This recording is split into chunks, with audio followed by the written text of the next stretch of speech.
particularly dangerous. So he's just got to just keep his wits about him, keep the awareness there, but just know that this man's probably the most dangerous player on the field, so you can't let him out of your sights. At the other end of the ground, how important is it for the D's to have Stephen May back? Well, he's a brilliant defender, isn't he? And he has been for so many years now. He's the one that, along with Jake Lever, has always organised, has always run what was going down back there. So to have him back in the key post, I think it gives you great confidence for all the players that are playing around him. And I think it comes at a time when they've finally got the first win under their belt.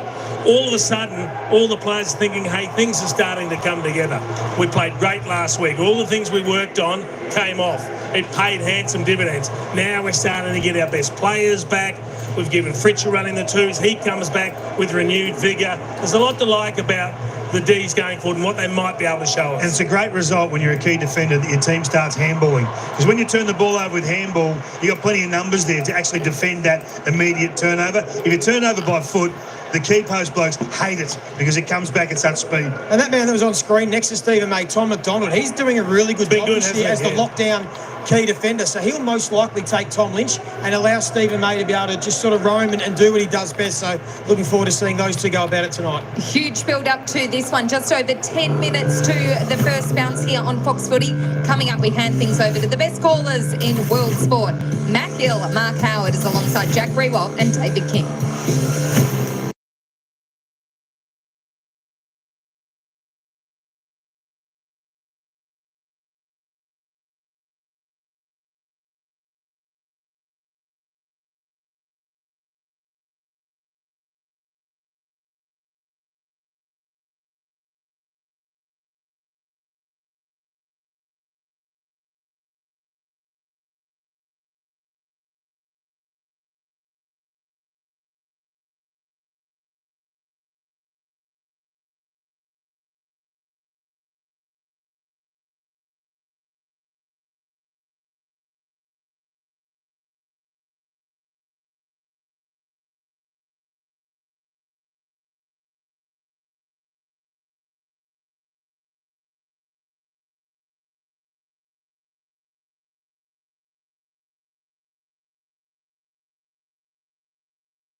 All right, folks, and welcome in to Thursday Night Football. ANZAC eFootball, of course, a big game between Melbourne and the Richmond Tigers. We'll be back down to the commentators in just a moment. Let's just have a quick look at the ladder where these two teams are sitting, of course, Melbourne and Richmond. Melbourne, of course, sitting down there in the 17th spot, played 6. Only won the one game, lost 5. Coming off a win last week. They're in form. They're looking to go back-to-back. Richmond, however, they've played 6, won 2, lost 4. Also, their young squad of players looking to go for another victory. Tell you what, it's going to be a cracking game. ANZAC football. It is absolutely brilliant football. Don't forget tomorrow's big game, Collingwood versus Essendon Anzac Day match. There'll be 95,000 people there at the crowd. Big crowd in there tonight, of course, at the football. It's a lead up to the big game. It should be a cracker. Let's just have a look at the ins and outs while we are here for both squads. For Melbourne, coming in, Stephen May, Judd McVie and Bailey Fritsch. Going out, Blake Howes, Daniel Turner, Jake Melsham. We go, no milestones there for Melbourne. For the Tigers, Ryan Mansell coming in with Campbell Gray. Going out, Noah Bolter, Samson Ryan. Campbell Gray is the new player. And, of course, that is the milestone game for Campbell Gray there for the Tigers, his debut game. All right, that is it. All right. We'll take you back down to the commentators. We're only 3 minutes away from this fantastic match here. Golden Egg, how you going? Eddie G, yo, what's going on? Okay, for tomorrow, only I might cheer the pie. You might cheer the pies on. That's what we like to... that's what we like to hear. Should be a good game, I think, tomorrow. The Pies should have a good victory. But tonight, my tip tonight, folks, is, of course, Richmond. I think the way they've been playing lately, they got a lot of belief in these in this young group. I'll tell you what, I like the way they play. That's my tip, and I'm sticking to it. And of course, Melbourne only had the one win this season, coming off a win last week. They'll definitely be wanting to put up a good performance for everyone and themselves, try and go back-to-back. But I tell you what, it's going to be a ring-a-ding-ding game, this one, folks. Both teams are going to be out there. It's a big occasion, of course, Anzac Day Eve football. It's a pretty proud moment to be playing on this, the eve of Anzac Day in the AFL. But anyway, folks, sit back, relax, enjoy this game. Hopefully it's going to be a cracker. But my selection is the Tigers. Don't forget to vote who you think is going to win this game. Of course, we've got the polling there. There we go. Votes are in so far. We've got 100% saying Melbourne. I think I need to put my vote in for Richmond just to give Richmond a bit of support. All right, folks, that's enough of me jibber-jabbering on here at the moment. We'll take you back down to the commentators because we're not too far away from the bounce of the ball to the opening quarter in what should be a fantastic game.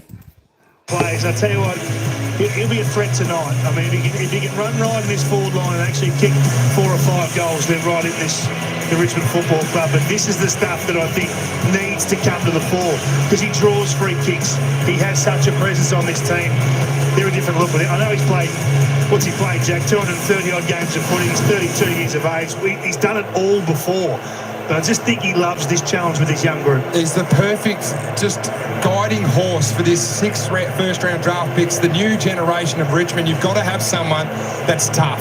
And he is a tough footballer. You walk taller when you've got players like Tom Lynch in your football, and he's the big brother. He looks after this next generation of Richmond. We turn our attention to Melbourne, Kingy. 3rd in the coaches' votes last week in their first win behind Gawn and Cozzy was number 17, Jake Bowie. You know what? I reckon this guy could be leading the Melbourne best and fairest right now. Wow. He's having that sort of season. I mean, you look at his top 8 in the competition, top 10 in the competition for intercepts. And, you know, you're talking about the improvement of one season to the next. He was outside the top 100 last year. He's inside the top 20 for metres gained, which is a really important stat for a player of his position across halfback. I think he's taken Christian Salem's position as that rebounding, score-generating player. And I think he's one of the better kicks in the league. You know, he's a beautiful ball user, and you don't bleed on his kick-outs. Now, we don't often talk about what the cost of kick-out is, but he's just bulletproof at the moment. I think this guy is a large reason why Melbourne are so up and about their opportunities in the next 2 to 3 years, because they've got some youth coming through, and he's leading them. Jack, we come to the football to be entertained. Saw Morris Riley last Saturday night against Gold Coast. Came to watch him and also came to watch Cozzy Pickett. We spoke about him earlier in the pre-game. This is the man you're coming to the football to watch tonight. Yeah, look, I think both of them. Cozzy's a phenomenal player, and he was fantastic last week. And you think Morris Riley at the other end for the Tigers is they sneak up on you. and before you know it, you've caught holding the ball. So good luck. And I think Nathan Broad is a player that Joe Montagna said will play on Cozzy Pickett. I expect that to be the matchup, and he's got his hands full. Cozzy Pickett loves to get out the back and use that space behind him. They play him as a deep forward. Eddie Betts spoke about playing him like Dustin Martin. And at the other end, you've got Maurice Rioli, who is an electric machine, the fastest player in the competition. I think a lot of people are drawing comparisons to Cyril, but my gosh, he's quick and he's infectious with his behaviours too. Fair comparisons if you compare to the great four-time premiership Hawke and Curvis and Gawn in the middle. Max is at one and kicking to the right of screen. And how have you seen the introduction of the #1 draft pick, Kingy? Yeah, no, he's been terrific. I mean, if you just break up his game and have a look at his minutes as a forward, he's probably played 400 minutes as a forward, and he's at AFL average already as a young player as a forward. But if you have a look at his midfield minutes, he's played about 120 minutes in the midfield. He's only been used sparingly in there. He'd be equal to the 5th best midfielder on the competition right now on player ratings, and that's up there with guys like Rowell and Holmes and Butters, who are deep into their careers and hitting the absolute shooting the lights out, I should say. So I want to see this guy given more opportunity around clearance. He was only in for 1 centre bounce last week. I want to see him get a dozen or more tonight and see if he can be the next reincarnation of Dustin Martin. Final thought, Jack? Look, I love the fact that both these two sides won last week. The game would have been, I reckon, a little bit of a disappointment if Melbourne were coming in 0-6. They won last week and they showed us a little bit of the new Melbourne. And I think both sides have just come in with some exuberance. This is going to be a cracking game of footy. And look, I hope that we have a great game tonight. Perfect night for a warm ANZAC Eve. It is Melbourne taking on the Tigers, both coming off wins last week. And to get you underway, Australia's favourite sports broadcaster calls it all. Matt Hill's ready to go on a Thursday night. How we lovely to be here. What a magnificent occasion. We're looking at 60 to 70,000. Hearts are pumping out there. A lot of these footballers, the nerves would be jangling. 6 players, less than 15 games for Richmond. Will it be the exuberance of youth tonight? Richmond kicking to the punt road end. Australia's greatest sporting stadium is full of life tonight. Gawn with the first tap and initial stoppage. Langdon's the one that's come up for half forward and swaps with Cozzy Pickett straight away. Jaden Short on Cozzy Pickett. Jacob Hopper asked to clear the area after being at the bottom of the pack. Then Curvis and Gawn go at it. Petrarca's kick straight into Gawn, deflects back to Nan Curvis. His kick inside 50 in the Lynch direction. Tries to use his body. McVie came through, got the handball away, and in the end, it's a clearing kick out to Sparrow, receiving it from Rivers. Paid the mark. Stephen May's gone to Tom Lynch early. A Sparrow, good juggling mark against the boundary. And a beautiful night at the MCG, a beautiful still night. Nan Curvis and Gawn go at it. Patted to the ground. Petrarca at his shoelaces gets another chance up against the boundary line. Inboard he goes. Viney, Gawn, Langdon. He goes back to Rivers. Patient build up, whistle on play, 50.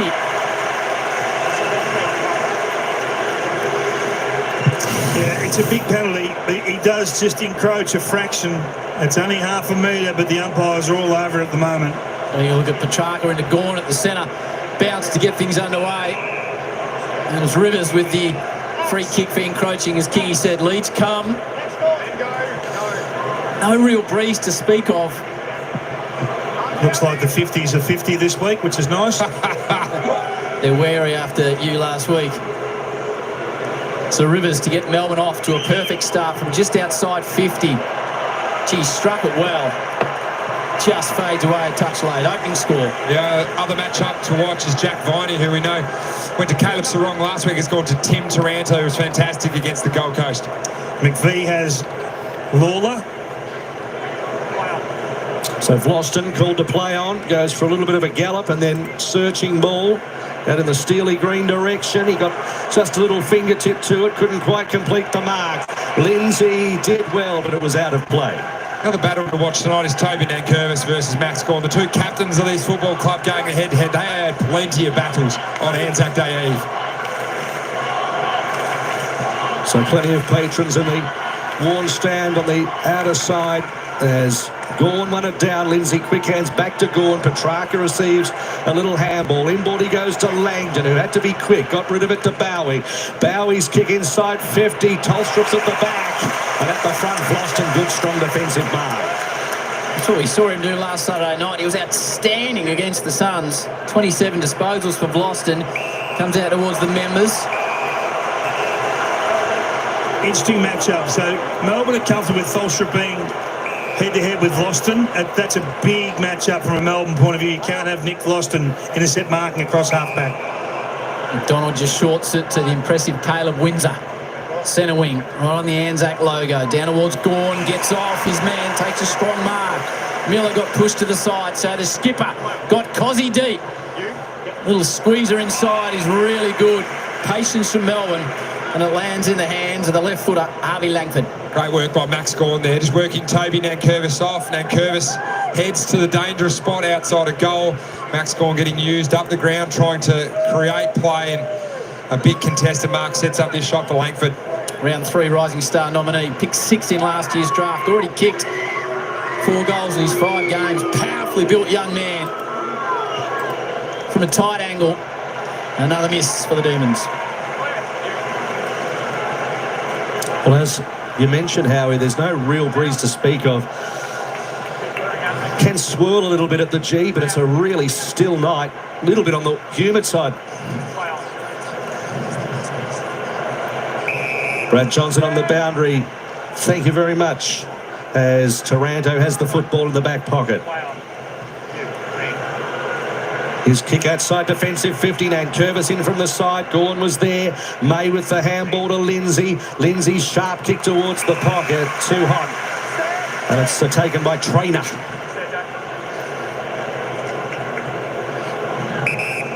Play on. 4 inside 50s to 1. Melbourne yet to damage on the board. Gorn, Nankervis. Lindsay's had plenty of it early. Rivers goes back to the outer boundary. And the Demons go forward through Bowie. Sparrow on the outer flank. Looking for Fortin, the former line. And the Demons can't manage to take the inside 50 mark. And there's the debutant. Young Campbell Gray by Essendon in the VFL, 4 years into his apprenticeship as an electrician. So it'll be a right if the lights go out tonight, Jack. Throw in, Gorn, won it down. Scrap for it, Taranto in the middle of it. Umpire says my ball. You can see the box already coming for Cosy Pickett on Nathan Broad. A few metres there, got to be really careful. Plenty of congestion here, no one really wins it. McIntosh just throws it onto the boot. Steely Green got a hand to it, but Rivers got it to McVie. Low ball, skip through Petrarca. Langdon, Spargo inboard. Petrarca had to meet his match there. Langdon, ferocious work from Richmond to get out of this. Miller through his teammate under pressure. Tolstrup comes through, got the handball away. Spargo rides the tackle, had a fresh airy, holding it. Pressure's good. Pressure's really good from Richmond. They want to handball the ball, the D's. You're going to have to be on them, closing space quickly. That was terrific from Campbell. But they just got to be careful not to go too straight line on the way out, Richmond. They've got to bypass Max Gorn. Campbell Gray again, all the way towards centre wing. Getting underneath it was 4. Now Bowie had a bit early, off the outside of the boot, clear of everything. It's a great point, David King. At the moment, Richmond is kicking along the contest. Got to start to be a little bit more creative, start to shift the ball across the line. Max Gorn is the best player in the competition at positioning himself down the line. They're kicking it to him at the moment. Shorts kick. Gorn's going to be underneath of it and takes it to get in front of Nankervis and fall. Well called. Yeah, well, that's just common sense football now. They know what the plan's supposed to be, but you've got to bypass Max. He'll do that all night. So Rivers out to Lindsay as they go around the world here. Sparrow inboard towards Langdon. Steely Green's put him to ground and that'll be 50. Yeah, silly there by Steely Green. Didn't need to get in there. See Melbourne shifting the ball around the other side, but clearly a 50-metre penalty. Yeah, just a young player making a mistake. You can see how he's just trying to impact. He's not sure whether it's 15 or not. He wants to put delay on the game. He's trying to do the right thing, but just a little bit too aggressive. I think that's the point, Kingy. There's been so much discussion about that 15-metre kick that he didn't think it was the distance. He doesn't have the whistle, unfortunately. You've got to wait. You've got to let the umpire do that role. But I can see what he's done. It's a positive error. Ed Langdon, former Docker, of course, joined in 2020. Averaged 20 touches last year. He's been a terrific contributor for the D's. From approximately 40. You can hear the reaction. The first goal on ANZAC Eve to the D's. They've been pressing for a while. That's 8 inside 50s to 1 already for Melbourne. Clearly at the moment the ball being played in the D's half. But this movement around the ground, and there's the 50-metre penalty. A little bit overzealous there from young Steely Green, thinking that potentially it wasn't 15 metres, but you've got to play the umpires whistling. I think Langdon's not the best kick in the world, but been able to go home and slot that one. Let's just see if they can learn from their defensive 50 exits, the Tigers. Okay, they've kicked the first couple back to intercept. The match gone. Let's just see if the message can get around from those senior players. They've got a lot of responsibility on their shoulders at this early stage of the rebuild. So you're going to expect some errors, you're going to expect some mistakes. Let's see if they can adjust in game. Disposals 41-13, the way of the Demons. Opening goal, Langdon. Gone. Steaming through his hopper. They go inside 50 again. Look at Boston. One-handed, if you don't mind, playing chock full of confidence is the number one. Spot short on the outer side. We'll see some good skill tonight, Howie, because these conditions are optimal down here at ground level. The best possible conditions for night footy at the MCG. Could not be more different to Easter Monday with that swirling breeze, Jono. Boston, not the required distance. Sparrow just squeezed out a hand pass. Put short under pressure. Bowie arrived late on Toronto. So there's two sides to this at the moment for Richmond. Melbourne are defending the shorts really well. Richmond have got to get wider in the way they set the ground up offensively. Try and make the holes that you want to come through the middle of the ground bigger. Make them more obvious. Got to make Melbourne defend a bigger patch. Penny for the thoughts of Simon Goodwin early as Nankervis wins it down, snatched away from him. Taranto couldn't get boot to ball. Nankervis somehow did. Lawler and then Hopper. And away they go inside 50 in the Lynch direction. It's great play. And Lawler's handballing is a feature of his game. He puts teammates in a clear air, into absolute space more often than not. This guy, I mean, this is the one they need early. They need a lifter here. Love to see him knock this through and just get a little bit physical again. Well, he's made up for that error, hasn't he? Steely Green earlier on with a darting kick towards Lynch. Just inside the arc. Beautiful looking kick and hits the post.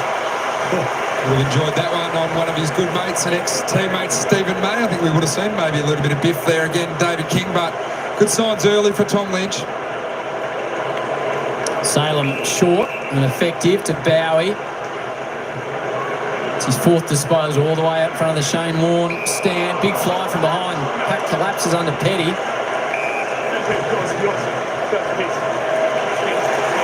That's a free kick the way of the Demons.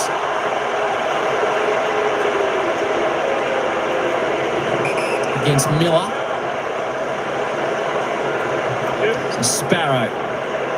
40-metre ball. And Broad chops it off. Petty frustrated. He was caught behind. So here the Tigers held up again. Got to try and create something.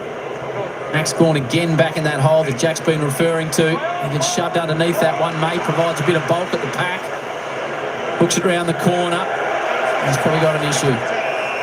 Sometimes the ball carrier can say, oh, we paid a free kick for delivery. Just off of a bounce or a right angle, but just got to create something now. But this is Nathan Broad to maybe run across the side of the ground, bring the other players into play that are on this sort of fatter side. Sticks to the Warne stand side, Jack. Dow. And then short. Pummels it towards Lynch. Has to use his body. He's got it. Excellent location. You can see Max Gawn, he couldn't get there. So Lynch leads wide to the pockets, away from Gawn, and forced Max to cover 30 metres. He just couldn't quite get there in time. So it's a genuine one-on-one. You'll see him come hard and come late into the screen. That's a bit stiff, this free kick, but... And Warney would have been proud of that one. Just look at Max coming late here, not quite able to get there. So Lynch's kick starts inside the field of play up against the fence. And it's going to be a paid mark on the last line to Rivers. He started his run-up for his shot at goal hard up against the fence. Gives it out to Bowie, who's got plenty of time for a couple of bounces. And then a chip kick outside 50 and well raked in by Langford. What of the play on the outer wing at the moment. Chopped it off coming the other way. Dow with the grey boots. He's got Lynch again. Third mark on a short time. Goes long. Lynch blazing away and misses everything. He's got a rush of blood there, Tom Lynch. Needed to settle, allow the players to continue to set up in front of him, then look for a little lead back up. Gee, this is good from the Tigers. They've been able to hem them in the last two exits. It's forced them into slow play long down the line.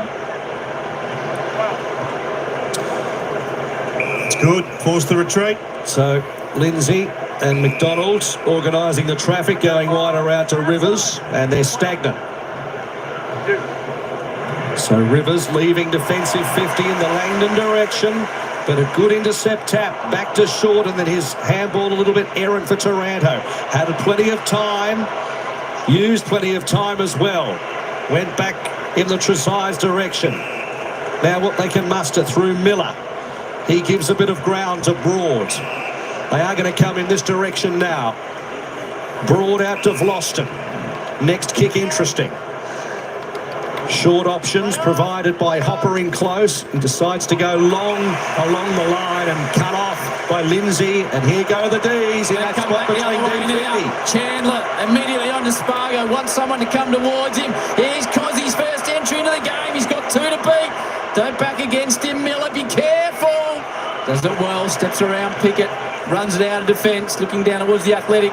Ralph Smith goes over the back of him. Mansell back in the side after the suspension. At full tilt, set to task. McDonald gets front position. Fall does well to bring it to ground. Lynch again had a lot of it early. Fall might have been taken down off the ball. He was. Lynch plays on, takes the advantage. Ross wanted to go for home in the end. Probably should have caught in 2 minds towards McIntosh. Fulton, McDonald, Rioli over the footy. Danger here for Melbourne. Now Rioli picks it up. What's Morris got for it? Sends it out to the outer side. Langdon stands up. And away they go. So the D's. Langford out to Petty. Couldn't complete the mark, but Petty gets free kick. See the breakdown in the chain there. Ben Miller just too far away from Harrison Petty. It's a turnover game at the moment. Composure is king in turnover games. Petty. Kick down the line. Sparrow nudged out of it. And got the free kick as well. Vlosten completed the mark at the back, but it's going to be a free kick. Fritsch towards the pocket, looking for Pickett. It was cut off in the meantime. Trainer was there. Langdon picks up the football for the D's. Pickett looking for something a bit clever. Spargo couldn't mark it. Rioli taps it to the advantage of Ralph Smith. It just has to sit up for him. He's under the pup. He gets rid of it. Banks did round the corner, only as far as May, who charged towards it like a battering ram. But then Dow hit it hard. Got it to Taranto. Over the top he goes. Running through was Ross. Can't control it. It's a foot race with Rivers. And the D's win it through Salem. And here they come again. Pinging around the MCG. Viney back to Salem. Scrubby little ball into the middle. Langdon back by hand. The champ, Oliver. He's got May with a little bit of space. He'll take a breath here, Stephen May. Ball plays good forward. Very quickly.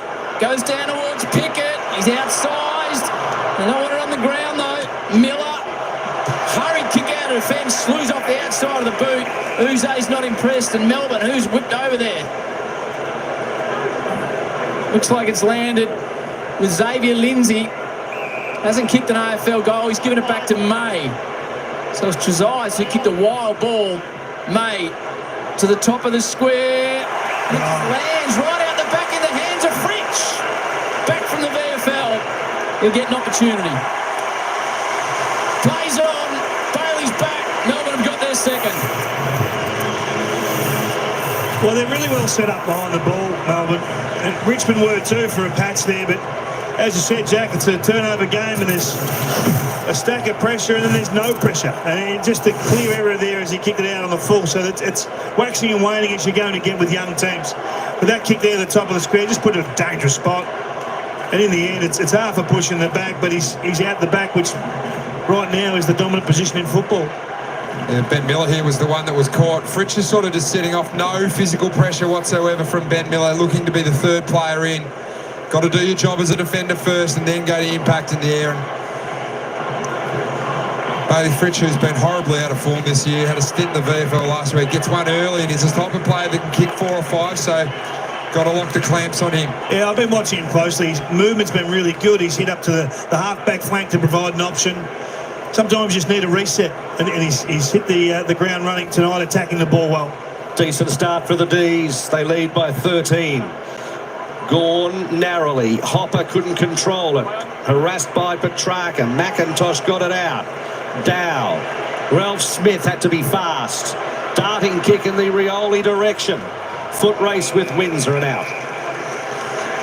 And after that goal from Bailey Fritsch, both clubs made 4 changes each, so 8 in total. Jack, you called it. Players needed a chance to take a breath in this game. Sharp and Brown, the subs tonight. Langdon and Fritsch, the goal scorers for the Demons. Lynch has had a couple of opportunities without major success. Oliver stripped away from him. Dow goes back inboard, too much on it. Petrarca hunts it. Ralph Smith, Nankervis, big frame, ball to ground, didn't have the footy. The back score on top of the goal square here. So Toby takes a bit off to keep that play out. Lynch again, was he infringed? All good. Stiff there, I reckon. Jack, very stiff. He got both arms were chopped on that occasion. Should have been a free kick. I like seeing Max Gawn in at forward 50 stoppages. Continue your advantage in the ruck rather than having him holding 60 metres behind the ball. Nankervis at the back. Pats it down only as far as Petrarca. Dumped it on the boot. In the Banks direction. McIntosh all slipped over at a funny stage. Oliver went in.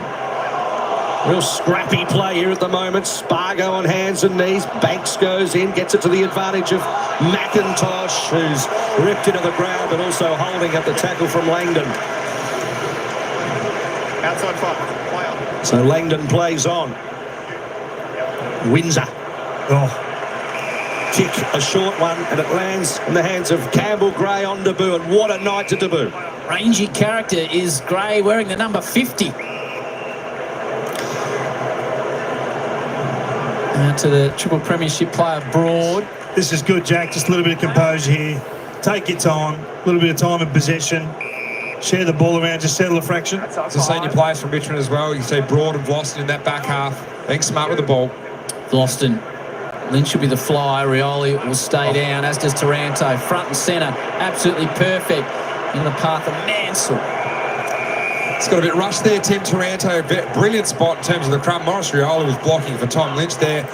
Got to keep driving the ball, because if there's a spare there, there's always going to be a deeper spare for Melbourne. When you know you're not the best kick in the team, a pop handball there is perfect, and let the ball users come to the fore. That's a wasted inside 50 entry at speed. Another entry for the Tigers. Gawn, Windsor, wobbly one. Fullerton taken off him. Vlosten's long ball. May comes out in front. Great positioning by Stephen May there on Tom Lynch. As Eddie Betts called him earlier, the general just running affairs there in the back line. See him back up some time out with a foot issue. And progress it on to Caleb Windsor. Not the required. Vlosten wasn't sure. He didn't want to encroach on the mark just in case. Demons outnumbered. Impressive again from Campbell Gray. Coming up for his third possession. 50 metres further down the line. Max arrives and takes care of the Sharon. He constantly puts himself in the right spot. Gee, it just disrupts so much play, Max. Yeah, and Richmond players are trying to get in the way. You see young Campbell Gray here, just the one Duke going back with the flight. Just saw his dad, William, and mum, Janine. They would have been very, very happy with that indeed. So And Curvis and Gorn nullify each other only as far as Hopper. Handball to Ross. Ross's low ball falls there. And in the end, just a shade offline.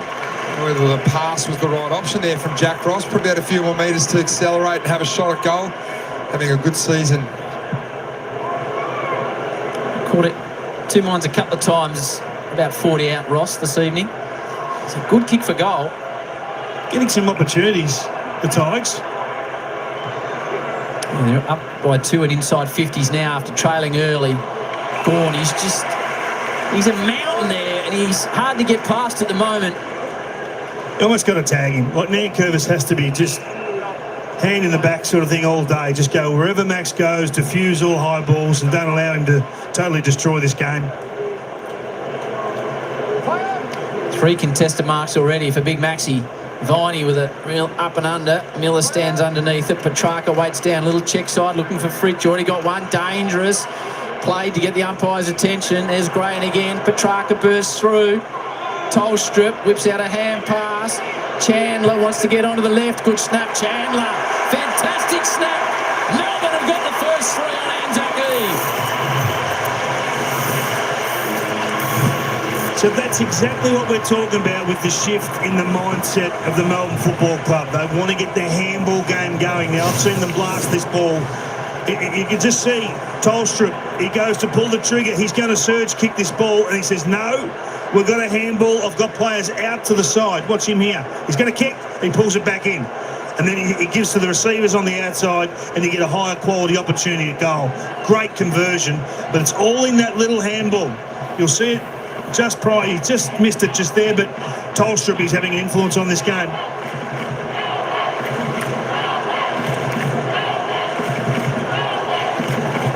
Little things, Jack. And it feeds into their pressure game, which I think was probably the best last week as well, because the ball doesn't leave the vicinity of where your numbers are. So Simon Goodwin's identified that as a strength. Tolstrup liked him so much he gave him a kiss. Dan Curvis bombs it towards the pocket, a 2-on-2, rolling football. Back to Mead at McVee. Taken pretty heavily by Mansell and out of play. So Richmond have dominated the inside 50s over the last 10 minutes. Melbourne get one out and go and score. This is their opportunity to try and hit the scoreboard. Make sure that the numbers that they are having, they're converting from. So Vaughan wins it down. Taranto goes without it. Stacks on. The umpire's going to ball it up. Yeah, I think he's got a case there for being held on the way to the action there. That's Lawler. Yeah. So Gorman at that time. Taranto flicked it out. Dow. Hopper. Last line. Got a hand to it. McDonald, one of the taller ones on the right on the line. So Richmond, they've had a few opportunities as Melbourne reload. Rivers. Lindsay off half-back.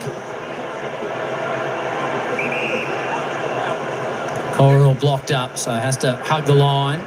Broad, Fridge. If they can force Melbourne into the kicking game, they look really set behind the ball, the Tigers. We've seen young Gray take a couple of intercept marks. Broad looks set. Gloston's taken one already. When they drop into that handball chain, it gets far more difficult. Just one disposal early doors for Pickett. He's up in this contest now, but Hopper on hands and knees. Ralph Smith.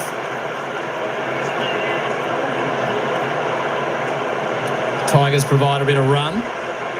Now Hopper goes inside. That's good. Well weighted. Gee, it was an aggressive spoil. Too aggressive in the end from McVee. Richmond fans like it. And it goes into the hands of Sam Lawler. So when he kicked 6 goals this season, he looks a player, doesn't he? What a star this guy's going to be. He's just in the right spot at the right time. And he's always strong at the ball. I mean, that's an aggressive spoil that just prized the ball out in the end. Chopping of the arms, free kick. Kicked a couple of goals in his 2 MCG games to date. It's like a ready-made player. The Tigers need this one just to steady things down. Lawler strikes it well. Perfect, the young man. Tigers get there first.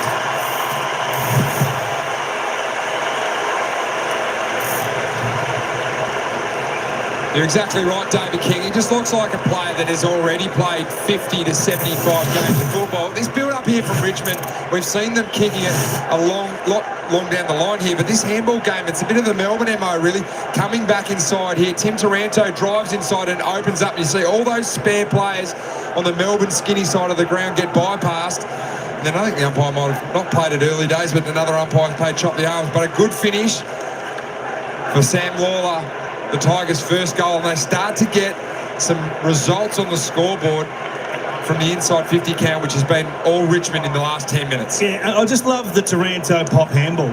You're not the kicker. Your job's to win the ball and give to the distributors, and then things just drop into their natural order. Has that contained confidence, doesn't he? Put it through beautifully as McIntosh does the ring of rose. He can't find someone to pass it to. Ball still in dispute, so he picked it up. Then dunks it in the Ross direction, takes the mark, too far out to score, looks further afield, goes to the pocket, sets it up for Lynch. It's at his shoelaces, he accelerates, he's just been dumped over the line by May. How the umpires see this, he says, throw it in. Well, Tom Lynch tried to turn his body there to get Stephen May to make front-on contact. Yeah, smashing them at clearances at the moment. Tigers lead that 10-4. So another chance for the Tigers. They press plenty of the action on the left of screen at the moment. Gawn won it down to Langdon, off a step.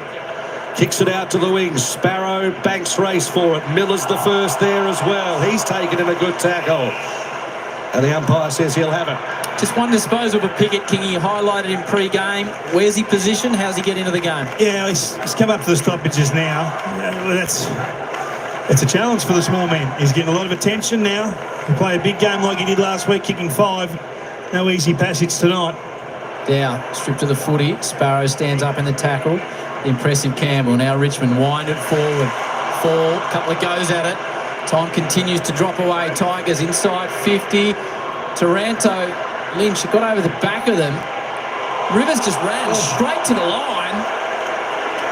A little bit daring in front of the umpire, who's standing about 10 metres there, but it gives another opportunity for Richmond at forward 50 stoppage with only 5 seconds on the clock. It's going to have to be the perfect hit.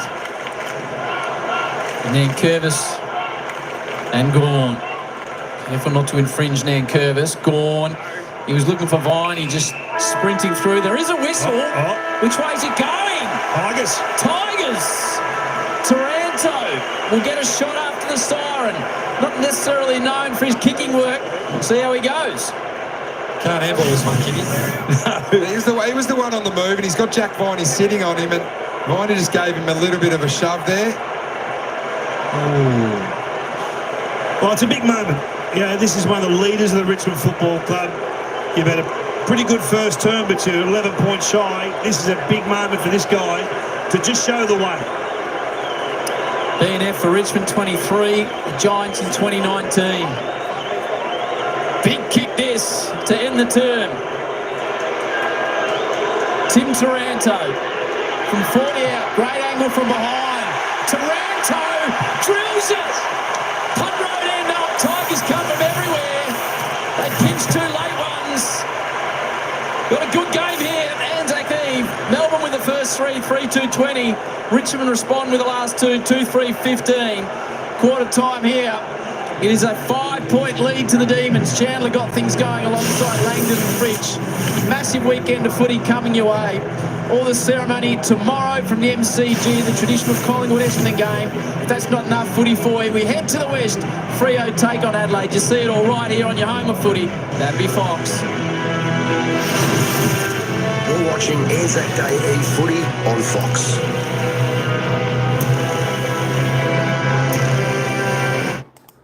All right, folks, there we go. First quarter, and of course, the Melbourne Demons 3-2-20 doing the job over Richmond at the moment. 2-3-15. I tell you what, it's a pretty good game. That was a pretty reasonably fast-paced game early on. Just sticking on the boot. The Tigers, just not much composure. They've just got to settle down. I think as the game goes on, they'll certainly bring that. Langdon doing really well there for Melbourne, like the way he's playing. And, of course, Lynchy up forward for the Tigers looking strong. Already had a few shots without success there. But I tell you what, it's going to go down This is probably going to go down to the wire, I'd imagine. But I still like Richmond out there. There we go. Sniper Hawk, how you going? JJ, we're killing it out there. I tell you what, that's pretty good. That's a pretty good game so far. Toronto went down like Divine Brown. There we go. Triple B, Shouty, Mark Lancaster, how you doing? Sunset Wanderer, how you doing, Squire? Hopefully you're doing all right. AFL. Edit Sky said, hi, how you doing? Sheila May, Chia Megalove, shout out. Great to see you in. A golden egg. Of course, T-Name Ben Ben, the manager's in the house. Addy Sports Channel, how you going, brother?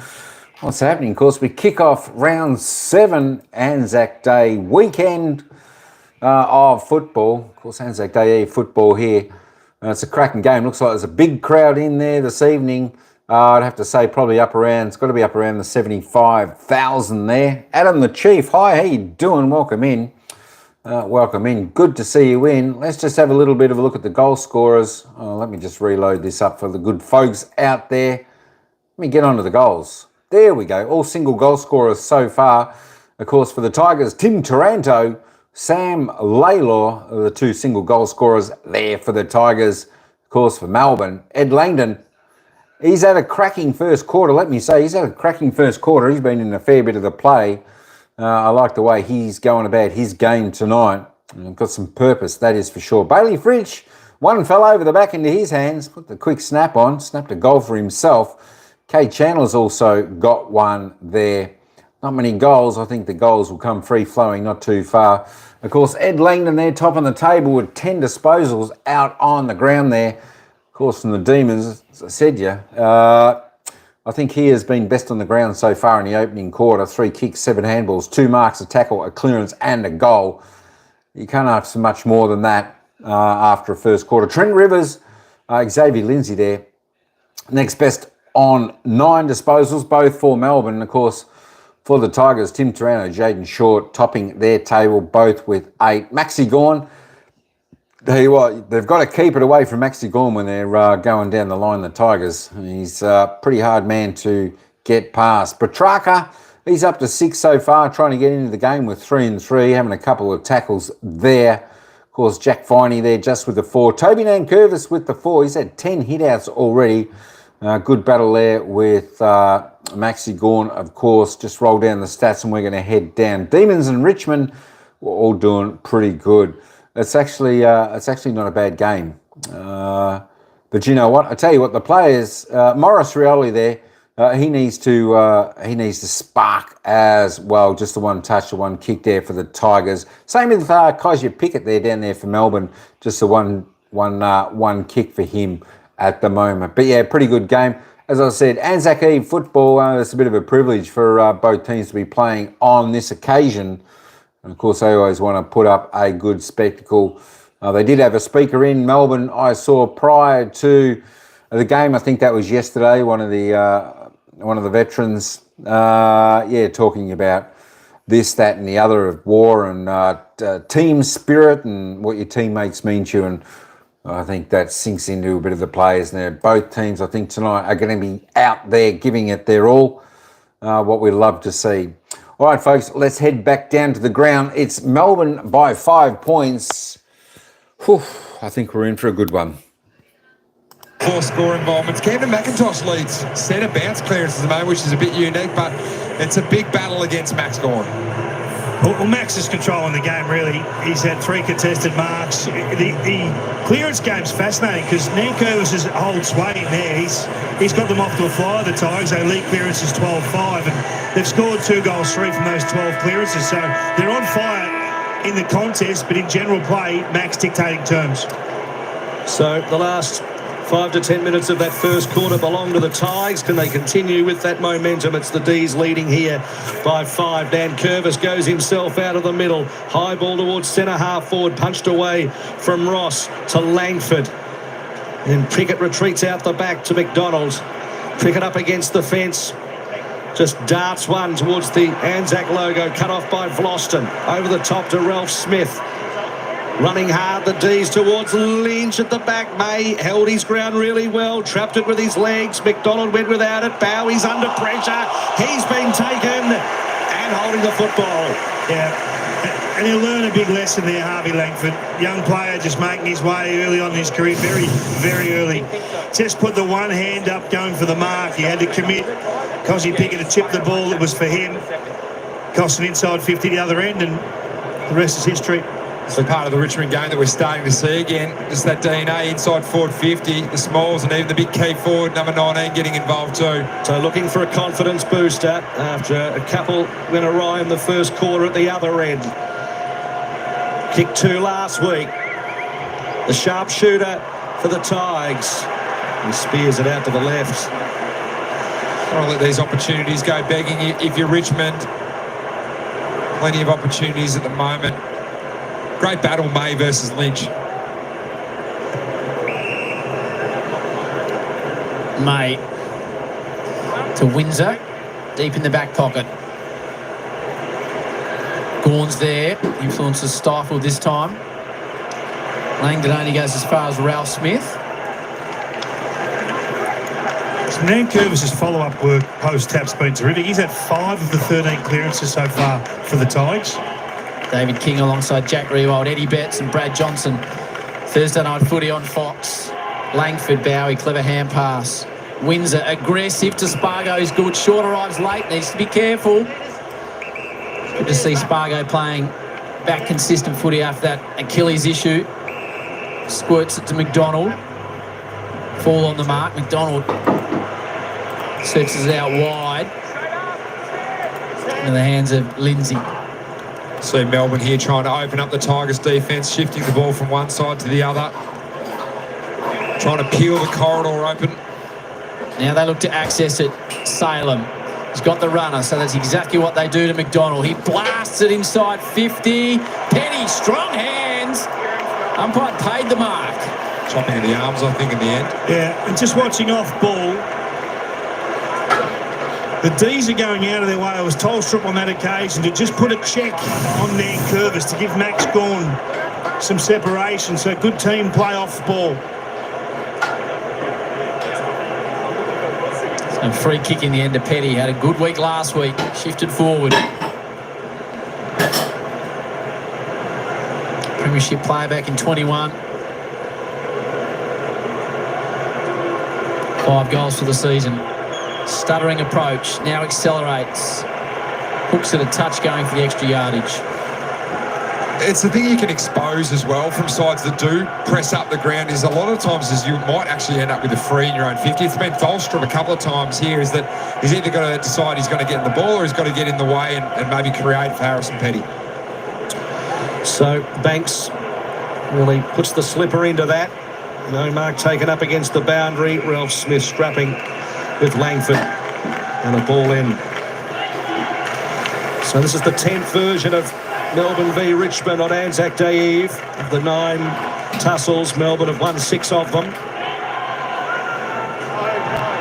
Gawn trying to milk a free kick then, and Curvis was step towards half forward. May just fumbles. McDonald back to May, looking for Salem. They're under pressure here. Off the ground from Mansell, rolling football. McVie with some work to do here. Hit it hard and then grabbed. There's no worse position to be in as a small defender, running back, knowing that the pressure's coming. Jupp McVie did that well then, sort of knew the boundary was there as his friend, used it to his advantage. It's good play. Pressure came from Steely Green.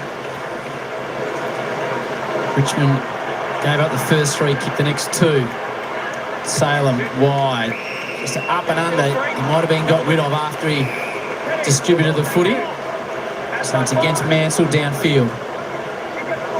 Just got to watch that, the Tigers. In the first quarter, 2 50-metre penalties against, release the pressure. Once again, then a downfield free kick. Just releases the pressure that they've built up.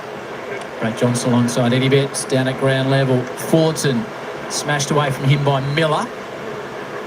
Tight on the line. Chandler legged. Advantage paid now. Long forward hand pass Oliver. He's got Viney on the wraparound. He's taken down after the ball as well. Whistle comes from behind Lindsay. Oh, Cozzy nearly brought for a moment. Thought, uh-oh.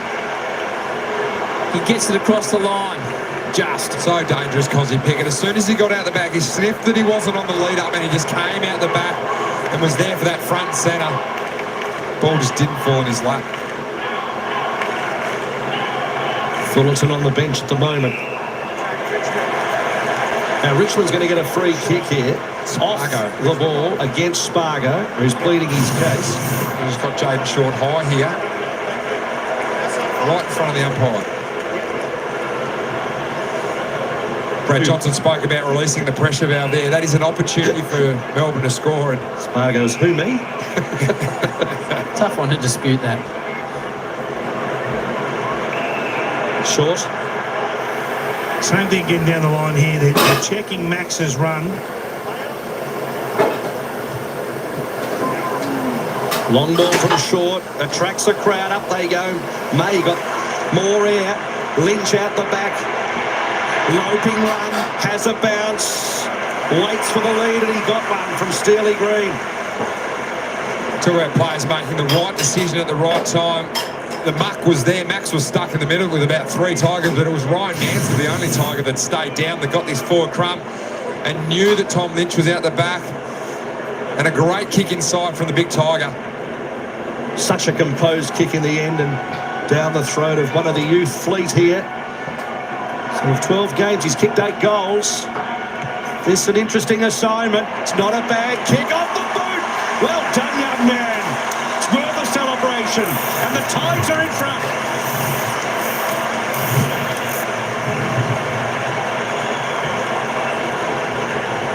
A good composure there by the young Tiger. Gave away a 50-metre penalty early in that first quarter there, but has paid his due back with a very, very nice set shot. It was a big contest on the wing. They just had flyers at the ball, and you can just see all the smalls just bodying into Max before the ball gets to the contest. Just throws him off his positioning and allows those contested markers to take some dominant position. The ground players are there, and off to the races go the Tigers.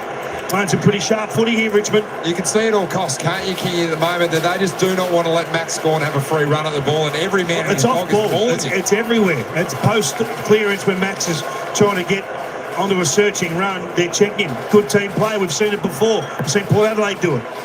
Kicked the last 3 after giving up the first 3. Tigers in the lead for the first time this evening and growing in confidence. Hopper, Dow, Trezise, Short does just that. Just the distance. Oh, that's... Gee. Run a big risk now. Well, it was Steely Green that gave one up in that exact position going the other way earlier on. Unlucky not to receive one in return. Lynch is just eased underneath it. And McDonald takes a pressure relieving mark and dishes off immediately to Caleb Windsor. So Windsor with a little bit of time and space. And gives it to Viney, looking for Langford. Step. And then out points Broad with a little side step down the line over the head of Miller. Langdon's got a bit of a race here with Dow, who's grabbed him immediately. Into ground they go. You just see Richmond's system on defence is really standing up at the moment. Nathan Broad stepped there, but still pressure on the kick. This handball game from Melbourne, you've got to be really brave to bring it back inside and actually the player to tuck the ball under their arm and drive towards the middle of the ground where the Melbourne numbers are. So Rioli and Hopper work in concert up against the boundary line. And a high ball from Trainer. 2-on-2, Lynch underneath of it. McDonald goes the fist, picked up by Viney. McVee. Then Langford, he just couldn't quite control it. And then Ralph Smith just blazing away. Kicked it out of bounds on the full. Bit of pressure out there at the moment. Well, they've won 10 of the last 13 clearances, the Tigers. It's remarkable when you look at the names in there. Viney plays on. Takes 10. Miller positions himself nicely. Petty does well to halve the contest. Sparrow with a strong tackle. Now, the real problem at the start of the year, Melbourne winning clearance, got smashed by GWS, North Melbourne and the Gold Coast. -12, -12, -16, and they turned it around the next 3 weeks. Looks like it's back to the start of the season form. Free kick to Petrarca. Plays on. Sends it deep to the top of the square. Fritsch will come from behind. Positions his body. Might have tunnelled all the effect in the end, and Vlauston is the recipient. Just worked under the footy illegally. This is the other thing Melbourne are going to get a hold. Nick Vlauston's just sitting behind the ball all on his own at the moment. We know 11 intercepts in the first half against the Gold Coast last week. Got to do something about him. So Vlauston's long ball, no mark. McDonald had a fair bit of it. Rivers, McVee, McDonald all working together. McVee to Rivers. We'll just go to horseshoe it around here to Salem. He's got all on his own, Stephen May. So around to Paddock. Little chip to Petrarca. It's beautiful playing conditions here at the G.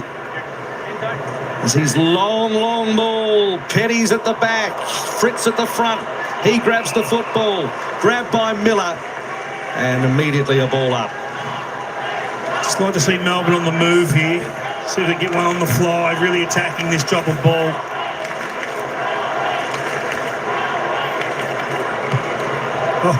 Viney would be spectacular. Cut off by Gray. Doesn't know where to go. Fritz backs him back over the line for a behind.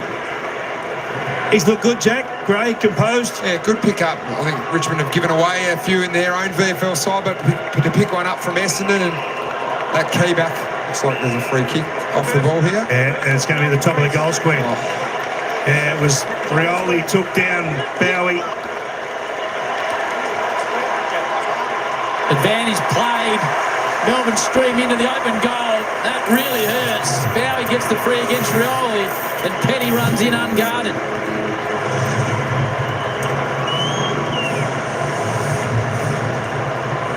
Just not needed. And they're right in the fight here. They're playing some pretty good footy here. The Tigers that kicked the last three and just off ball. He was trying to check Max, as we've been speaking about, both ruckmen getting checked really, and just goes high with the fend. You can see that looks like a team target. Max gone, but at the moment it's you got to be so careful for Richmond. They've given away probably 2 goals from undisciplined actions as well. It's a fine line, that battle. Brad Johnson, that's exactly what you were highlighting 15 minutes ago. Oh, that's right, and that's what it is at the moment. It's both teams really, isn't it? But it's more, I suppose, from a Richmond point of view and what they need to just settle down on in this contest. They're right in it, but just hurting themselves with what they're giving back to the opposition. Petty, who kicked 6 against the Tigers in round 20-23, back in the middle. Petrarca flicked it out to Pickett. Quick work. McVee's high ball to a 50-50. Sparrow worked his way to the front. Banks scrapping for it. Ralph Smith goes in. Spargo fights for the football as well, and the umpire will ball it up. Yeah, well done, Spargo. Went low, went hard, took the body punishment, took the footy. As Max has a stint on the bench, a little break. So 1 down that time in the ruck by Fullerton. Clary's kick, not 15 as you heard, and another stoppage. So getting beaten comfortably at the clearances at the moment. Melbourne, they've got Fullerton against Camden McIntosh here. Clear advantage, need to use it. Melbourne by 5 at quarter time. Kicked the first 3. Richmond kicked the next 3. Before that free kick to Petty sees Melbourne up by a straight kick. Fullerton seemed to have an injury concern, but back out there now. Older ripped off the footy. Lawler bursts through the pack. A speedy Mantle. That's a magnificent hand pass to Lynch. He goes to access on the 45, makes it tough for Campbell. They've got the numbers coming the other way. Langdon, now Salem. Little Lynch to May.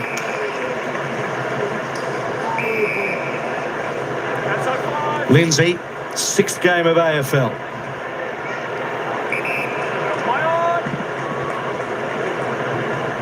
Called to play on, hugs the boundary. Fullerton has to be clever, and eventually it was touched out for a throw in.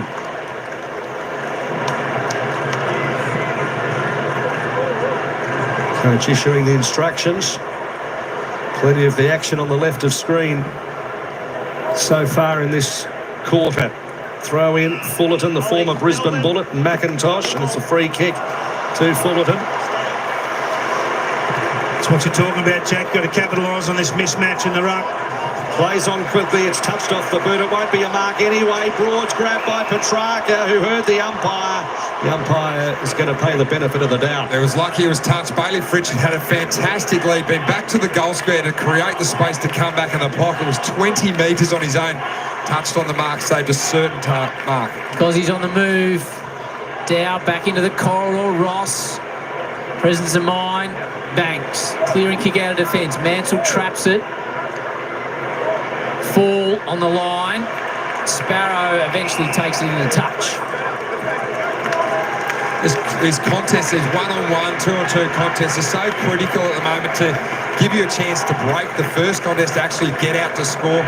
So whoever wins those at the moment is the one that is scoring. Arm wrestle stuff with 10 to go in the second term. McIntosh slapped it down. Pickett flicked it out to Windsor, but it was flicked out like a throw. Cozzy doesn't agree. He's stiff there, Cozzy Pickett. Hopper with the football at half-back. On board to Ross. Thinks about switching to the other side. He's got an option on the short side, and that is Jaden Short. Just the one clearance at this stage to Christian Petrarca. Oliver yet to have a clearance. Sky ball from Shorts towards half-foot. Fall, meet in the sandwich, fell. Clary just throws it on the boot. Oliver back towards the wing. Cut off by Trainer. Not an easy mark that with an awkward swinging ball. Trainer did well. Miller wants someone to come towards him. They don't. So just a high entry inside 50. Lynch may have been a fantastic battle. Campbell, quick hands. McIntosh, hurried snap. Good quick hands from Campbell to give him an opportunity. Stephen May just getting on top of Tom Lynch at the moment. Lynch playing too much from behind. May so strong when he stands up in the front of that contest. So Rivers blazing out of defence to Langdon. He's going to receive the football again here with a hard piece of running to Pickett. He spots Langford, has him, continues on. So a long ball inside 50, 2-on-2. Hung for a while. Miller was in the right spot to Broad, out to Vlosten. So off the slingshot, this kick has to be good, and it was. It was an aggressive one up the corridor to Ross. Spreads it wider. Gives Tresize a little bit of work to do. Filled the spot well, ran hard. And then off the shoelaces out to Steely Green. Great work behind the ball from a Melbourne point of view. Stephen May and Tom McDonald just ran to set themselves up. Green towards Lynch, takes a good mark. McDonald argued the fist, always Lynch's mark. Rioli's dropping back inside 50. Stephen May's got him at the moment. Lynch looking for fall from behind Gawn, whose name was on that as soon as it left the boot. Gawn's very narrow kick outside 50, not good enough. So Ross is going to reload, chips it up in the Mansell direction. Gawn was there, Ralph Smith chance, big chance, Campbell. Campbell misses. So they're playing kick to kick at the moment, Tom Lynch and Max Gawn. The difference though, the first one Max Gawn able to get clear hands to, but I think it was Ralph Smith or Mansell that got up the contest and brought it to ground. That's where the advantage lies for Richmond at the moment. So what are we seeing here, Kingy? The fact that Melbourne love to run D50 to offensive 50 and they're not getting that opportunity. No, they're not. They've been forced into a kick mark game, which is not really the way they want to play. Saw injured backman Jake Lever on the phone assisting in the box. But that's exactly why, because Richmond are well set behind the ball. They've got experienced players across the half-back line, and they're teaching these youngsters the absolutely correct positioning, and Trainer capitalises there. And the switch to Miller. Nice ball to Dow. Thought about taking on Fritsch. He's got Banks now. A good kick of the foot. He pierces it. Green was outsized by Rivers. Now Chandler kicked one in the first term. Rivers. High exit ball. Vlosten, you'd back him. Gets over the top. So that last inside 50, I know Max is there. He's set at the top of the goal scorer. You've still got to go to Nankervis. You've still got to give him the opportunity to outmark Max in a contested mark situation. You've got to favour him with the kick. Only slightly. It only has to be 60-40 and he'll do the job. It's low scoring.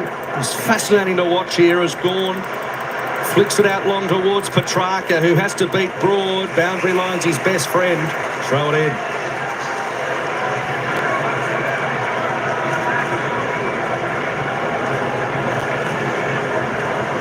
Looking at around about 60 to 70,000 with both teams winning last week, and you'd think an extra 10,000 to be going through the turnstiles at least. Gawn wins it down. Ross went without it. Oliver couldn't quite. Then Curvis on hands and knees. Came out to Dow. Quick handball, Bowie, he gets rid of it. Umpire puts the whistle away. Spat out to Ross. Then Dan Curvis runs into a brick wall of Windsor. Got it out to Ross, though, and then Campbell had to be clever and did. Taranto, big long kick for the Tigers towards the top of the square. No mark taken. Playing for a free kick. Mansell, is he going to play the mark or the free kick? He's going to play the free kick. There's a handball game from the Tigers was excellent from stoppage there. The ability to take the contest and then find that extra handball. The first one was Nan Curvis. He was the one that got the little handball out. But their ability to surge it forward from a Richmond point of view. Stephen May went to butt. The tackle, he had to stick a big tackle. He could have broken ribs. It was that. Seth Campbell, I think. So it's Ryan Mansell, 5th season with the Tigers, directly in front. And this to put them back in front. After some hard work, he does it. Tigers lead by 2 as they head towards the major break. Look, I admire their fight, the Tigers. They're working hard, they're turning up, they're arriving in numbers, they're staying in the contest, they're playing some smart footy. But that there, May has to stick that tackle. He had him cold. And because he didn't tackle, he chose to bump, he slips the noose. And they're through, and they put the ball to a dangerous spot, and they draw a free kick. But Stephen May, he was responsible on that occasion to deliver as a leader, and he failed. How good's this handball game from Richmond? There's May, that missed one, but Richmond is shifting the ball via hands, and it was Tim Taranto who potentially could have given it another handball. Jonty Falls had his hands on a few tonight, just haven't been able to reel it in, but small forwards turn up at the front of contest, and you're going to be rewarded. Rivers 14, Langdon 13, May 12 for the Tigers. Shaw 12, Loston, Dow, Ross and Taranto. Alongside Hopper, 10 apiece. Richmond back in front for the second time. Gorn is pretty heavily handled by McIntosh.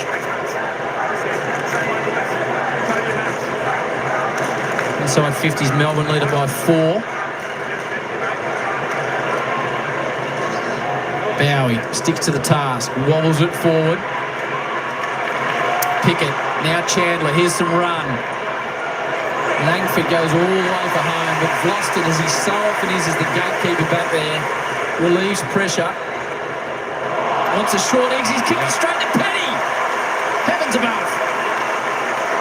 He kicked it straight to Petty and then tried to appeal that it wasn't 15 metres, but horrible turnover there from the Tiger veteran.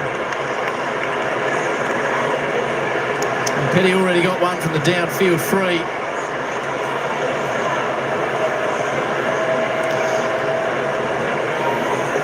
The quick answer for the Demons.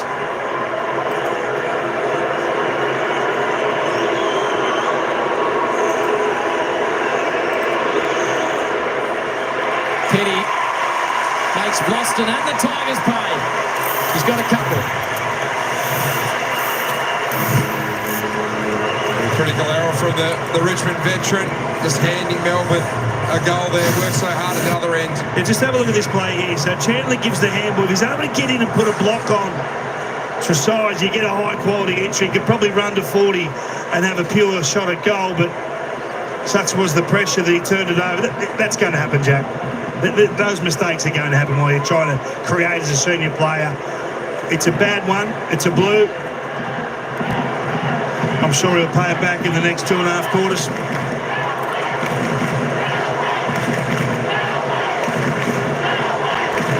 Cracking contest. Melbourne chant going across the Melbourne cricket ground on a beautiful night in the sports capital. High ball from the umpire. Gorn won it down towards Petrarca. May have been taken without it. We'll put the whistle away. Taranto driven into the ground. Got rid of it. McIntosh over the top. Ball up. It's hot on the ground at the moment. Both sides are throwing their bodies at the contest, throwing themselves on the ball. It's a great contest at ground level. Nullify each other that time. Campbell trying to break away from the congestion and holding it. That was stolen by Chandler. No advantage paid. So Gorn gets the flyby. Windsor's kick had to be direct towards Petrarca.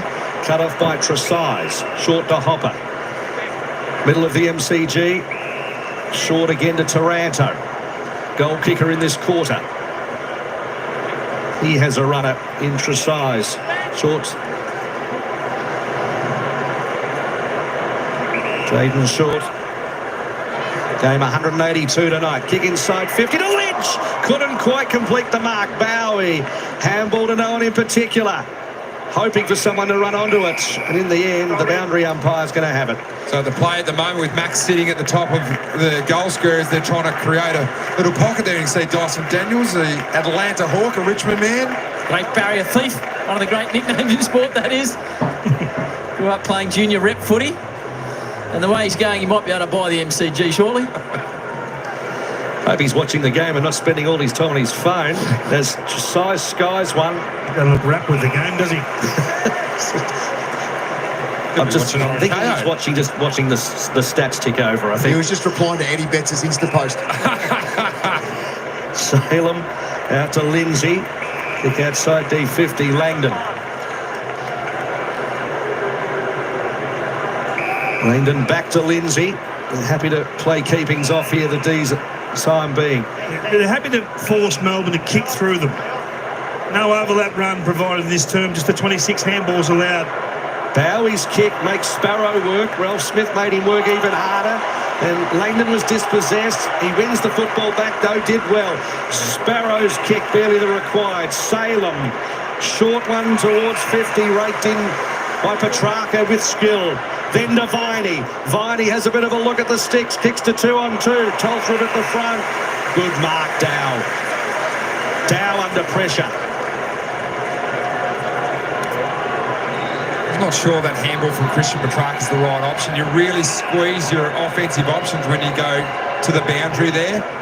11th disposal for Dow, having a nice season, pushing and shoving. So Taranto held by Sparrow off the ball. Well, if they can keep this stoppage advantage, the Tigers, and deny them their handball game, they are right in this. Tactically perfect at the moment, if you're Adam Uze. Trailed by 5 at quarter time, back to 4, not the distance, had the boundary line, might not help him. Trainer's done. Confusion whether it was the distance. Good tackle applied by Viney. Fridge comes up at him. Boston gets early contact and Taranto pops into a little hole to frustrate Bailey. Hangs it up to Miller. When you think about it, they've chipped the ball to Petty for a goal and they've given a 50-metre penalty for a goal. Yep. I mean, outside of that, they've really held Melbourne. Short to the hard-running Banks. Pick 29 back in 2021, the Tasmanian. Lynch is caught behind McDonald. Spoil is given the all clear from the umpire. McIntosh back to the aforementioned Dow. Sends it down to Mansell, who'll come up with the footy. He's well spoiled by the young man Langford. Now Salem set to task. Sparrow got the football, did really well in the end. Fended off Trainer. Then Petrarca, it was just a little bit too hot for Salem. Hot football this one. Pickett goes in. Petrarca wrapped up by 3 Tigers. Good contest at the G. A little bit of collateral damage there. McIntosh. Just a little bit croppy. He might have copped one where you don't want to cop one. And Curvis wins it down. And then up against the boundary, Ross squirts one towards Lawler. It was a good ball back to Ross, who runs hard. Clock ticking. Lynch through his fingertips. May claims the mark wasn't paid. Back to McVie, using Windsor in the goal square. Has to get away from a couple, did it well. And then it was Langdon, May and Bowie at half-back with 20 seconds to go in the half. As the pressure's on from the Richmond forwards, just settled though. Melbourne found a mark. Jake Bowie, he's always composed. 14th disposal, looks for Petrarca, who's well met by Nankervis, right in the ribs, which hurts. There's a Tiger down as well, just off that contest. Hopper getting slowly to his feet. Good quarter of footy that though. Melbourne led by 5 at quarter time. 2 goals apiece, 4-point margin. Good game of footy, Jack Reebok. Great game of footy. Both sides sort of playing frenetic footy when they've got the ball, but the pressure's been good from both as well. I think both coaches would be happy but disappointed at the same time, and think that they've had their opportunities, is setting up for a sensational second half. Hopper back on his feet behind you, Brad Johnson. Any bets? Yeah, he's a little bit ginger, Howie. We're just watching him walk off the ground at the moment. His teammates are right around him. But you guys have called this perfectly. At ground level, it is game on here. It's fast-paced. And both teams trying to get the ball played through the corridor when they get the chance in. But defensively, they're set up so well. Communication at ground level is through the roof from both teams. Yeah, the pressure's enormous down here. But it's kind of one of those games is who's going to take their moment. Like, it's up and back, up and back. You just need one special moment to crack this game open. That's right. It may come from, obviously, the leaders in the team, but we focused at quarter time on Viney and Taranto. I think Viney was able to get back into the contest on Taranto in that quarter. 13 disposals to 11. So at the moment, Viney would go in at half-time knowing that he could grind away on Taranto and look for a big second half, Howie. Thank you to the boys on the boundary. Jack Rewell. We just saw Jacob Hopper taking a bit of time to get off. Looks up and about now, though. Yeah, no, he looks up and about. There's a big collision with Max Gawn. The Ruckman sort of picked their targets a little bit, and that Curvis was the one that went for Trucker. Gawn got Hopper, so they chose the lesser of toss, and the two midfielders there gone second best. He's just going downstairs now as the Melbourne doctors go down into the room. Sarah Jones is with Jason Dunstall, Lee Montagna and David King.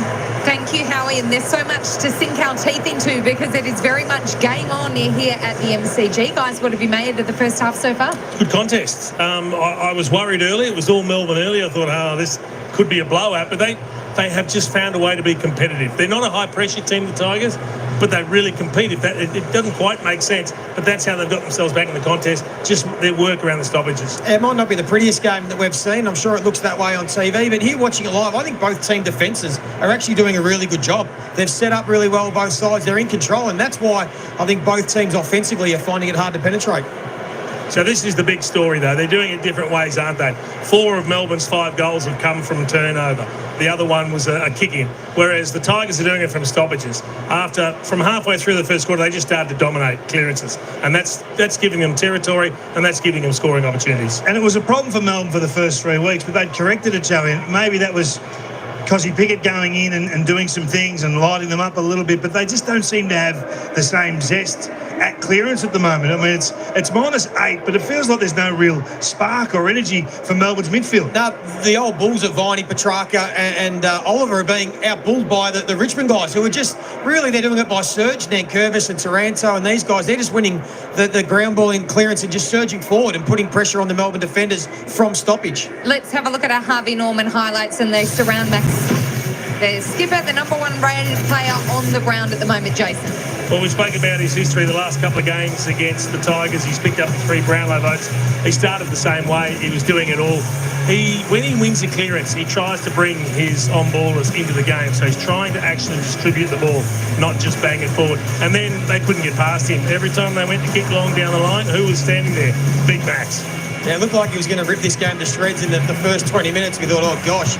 But then Richmond, as the guys said during the call, they obviously spoke about it at quarter time to make sure that Max Gawn wasn't able to get to his spots and do what he wanted to do. So Richmond put a bit more work in him and nullified his influence a bit in that second turn. So Max is winning hit-outs. He's in front in the hit-outs head-to-head with Nankervis, but at ground level, they're picking it off. They're a bit harder and a bit tougher at ground level, the Richmond crew, as opposed to Melbourne. Joey, you want to have a look at this a bit closer? Well, we just took it at one of the clips earlier of Max Gawn, and it was really obvious that Nankervis wasn't able to go with him. There were a couple of marks that he took where Gawn was able to just be able to run and get some separation. So I thought the Richmond side were able to fight their way back, but it just looked as if this game opens up, Kingy, and it turns into a bit more of a free-flowing game, I think that'll suit Max Gawn because outside he's able to be able to outrun Nankervis, but if it keeps getting played in a contest and in a shoebox, that actually does suit Nank himself, and he's been able to win some clearances. So just something to keep an eye on in the second half of this game. A lot of checking going on against both Ruckman, Jace. Yeah, and I think obviously the players are aware of who the big marking targets are, and in particular when you're playing Melbourne, any player that can get in his way, that can just bump him, put the body between him and the ball, you've got to do it just to give your own ruckman a bit of a chopper because this man's too good otherwise. And what about Richmond and their intercept game, Joey? We've seen Nick Boston, who's in great form at the moment in particular, but off half-back, they're doing nicely. Yeah, they are. And then when I talk about Richmond's team defence, if they can slow Melbourne up and force Melbourne to kick to a contest inside 50, their aerial game behind the ball is much better than Melbourne's aerial game forward of the ball. Really, besides Petty, Melbourne don't have anyone that's a threat to mark the footy, but Richmond have got a whole host of guys that can take intercept marks. So that's why it looks, Richmond are certainly in this game, because they've been able to force Melbourne to kick long. Melbourne are trying to get their way through and trying to get that handball game and a bit of speed on it, but they're just not really able to do it. And as I said, the Tigers are controlling this part of the game. They look like a blunt knife. When they start their kicking game, Melbourne, they just don't look like they can get through. They look like they've got the precision kickers, Jason, off half-back. Yeah, and we've seen turnovers from both. It's not dissimilar to what we saw in the Easter Monday game. Two teams, and it was who was going to take the opportunities, and that was a high-pressure game, probably a lot more high-pressure than this one. But both teams have had some opportunities, just haven't been able to think their way through or pick the right option or execute the right skill. Jace, what about the duel between Stephen May and Tom Lynch? There's something a bit old-fashioned about watching these two go at it one-on-one. There is, but I will say this, he looks really dangerous, Tom Lynch. He doesn't have a bag on the board, but he's attacking the ball well. He's leading up the ground. He's marking the ball. He's giving himself scoring opportunities. I think he's got his nose in front, but he's got to hit the scoreboard. That's going to be the difference for him. 11 inside 50 targets there for the match, Kingy. Yeah, he's so good, isn't he? You just want to kick it to him. I mean, you look up and you look for the dominant forward. He's been really good at bringing the ball to ground. I mean, if you're a small forward, your eyes are lighting up at the moment because Stephen May's not out-marking him. So I just think it's go to work at ground level. They've got some dangerous smalls that are swooping past in a hurry, Joe.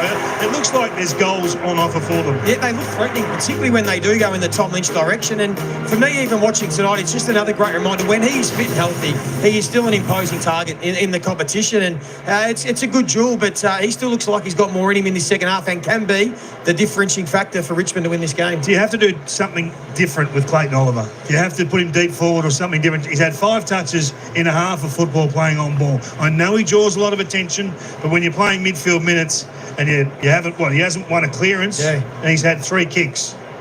It's an interesting scenario, though, because he's not the sort of player you'd throw to half-back.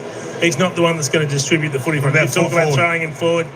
Well, we haven't seen him do that with great success in the past, but maybe he's got to find another string to his bow. He's got to adapt, so there are going to be occasions where he's not having his normal influence on ball. He's got to give them another option. Well, Pickett's had 3 kicks and so too Clayton Oliver, so they need a lift out of those two. I'm sure the coach will give them a bit of a rev at half-time, Sarah. And that is the positive for Melbourne. There's a lot of upside with a lot of their star players, particularly around the ball. So if they can fix that part of the game that is normally strong, well maybe they can get the ascendancy. Oh, a fascinating second half still to come here at the MCG. After the break, the Round 7 blowtorch with John Ralph and the latest on Chad Warner and his future at the Sydney Swans. Go, Harvey Norman. All right, folks, we'll be back with them. We'll give you a bit of a listen to that when they are back. But we're still got a good game here. Of course, Melbourne's leading 5-4-34 to the Tigers, 4-6-30. The Tigers winning that second term, only by a point. Well, still, they ended up winning it. 2-2 was the Demons in the second term. Of course, 2-3 was the Tigers. As they're saying, the ball's going up and back, up and back, up and back. Defences are holding up well. As I said, who's going to take their moment? I think the forwards need to do a little bit more work in trying to spread a little bit and giving the better targets. Lynch has been sort of the big target down there for Richmond, but the defensives on both sides holding up pretty well. I think whoever can do that, the better will take this game out. It's a good pressure match, a bit of speed in the game, so it's a good game that hasn't sort of let us down. Only the scoring has been a little bit slow in this game so far. But it wouldn't surprise me, folks, if the scoring started to open up a little bit come the second half now. They'll get back in there. They'll have their review at halftime, of course, in the rooms there with the coaches, etc., with everyone. And then they'll come out and try and sort a few of their little bits and pieces out. But that being said, I still like the way the Tigers are going in. The Tigers just need to go in with a little bit more composure, lowering their eyes and trying to hit up their targets. And I think the Tigers will get the job done. I still think that so far. Not that the poll says that. Of course, the poll, we've got 54% saying that Melbourne will win this game this evening. Only 4 points in it. We're in for a cracking game. Don't forget, stick your vote in if you haven't already voted so far. All right, let's just duck over and have a look at some of the player stats there. Let's just have a look at the AFL fantasy points. If you play that game, big man Maxi Gawn tops the table, 77 points. Xavier Lindsay, 64. Salim, 62. Rivers, 62. Ed Langdon, 61. The goal scorers so far on the ground, we've only got one multiple goal scorer. Of course, that is from Melbourne, Harrison Petty. He's got 2 for the evening so far up until half-time. As I said, the only multiple goal scorer. Singles for Melbourne also come in the way of Ed Langdon. Bailey Fritsch still just with the one, and Cade Chandler. For the Tigers, Tim Taranto. All singles. Mansell, Sam Layla, Steely, Green are your single goal scorers there for the Tigers. Lynch still yet to get on the board for a big sausage roll. I'm sure we'll see him stick in through a couple in the coming up second half. All right. There we go. Don't forget tomorrow's game, folks. Collingwood versus Essendon. That kicks off at about 2 o'clock coverage, but I think my coverage will start. Let me just double check that for everyone out there. That'll kick off at about maybe 3:10 tomorrow. All right, let's just head back to the commentators. They'll give us a little bit of a wrap-up and a little bit of the blowtorch, and then we'll get back to the stats. Of about $2.8 million. Jason, we love the loyalty. How much would West Coast's struggles have played into his decision? He would think to himself, it's going to be a long slog if I'm a West Coast player. Well, it's interesting that he's signed for another couple of years, Ralph. He didn't take the big long-termer like a lot of the other players have been taking to tie themselves to the club. So I think for sure he's having a look at, well, do I want to go to West Coast? They're getting beaten every week. There's not a hell of a lot going on over there at the moment that's completely positive. Perhaps I'm going to be more in the mix in terms of playing finals here still in Sydney. So I'm glad Sydney have kept him. I think he's a star player. Whether they can keep him in 2 years' time remains to be seen. Sarah, ANZAC Day, there will not be a spare seat in the house. Now, are you a true believer? Are Essendon flat-track bullies? They beat the likes of Melbourne and West Coast? Or is this a line-in-the-sand game? Are you confident? You don't look confident. You can hardly call them bullies. They beat the Eagles by 2 points. That was falling over the line. Look, I'm really looking forward to ANZAC Day tomorrow, and in lieu of playing in finals, this is as good as it gets for Bombers supporters at the moment. And Malfi, until the Bombers are in September, I don't want any more questions on them, thanks. Okay, yeah. I'll move on quickly. That's been said. I'll ask you one, Joey. Freo versus Adelaide. The coach called them soft, Fremantle, or said they're not hard enough twice this year. Name names for me. I don't necessarily think it's individual names. I think he's talking about the midfield group that got beaten up, that he wants more from them. I think his defenders, when they defend one-on-one, need to be better and win more contests. And his small forwards have got to be able to lock down and be able to lock the ball inside 50. So I think it was more of a generic comment than necessarily trying to finger point. He didn't ask you what you think Justin Longmuir meant. Yeah. He said, name names. Who's soft at Freo? No, I think the whole team needed to lift. If they're going to get beaten and contest the ball by, I think, nearly 20, I think it's a full team effort. So first Sarah dodged the question, and now Joey. I hope Eddie Betts will be much better down on the boundary. Eddie Betts, your good mate Charlie Cameron, 4 goals in 4 games so far. They take on St Kilda. Are we a bit worried, or is he just warming up so far this year?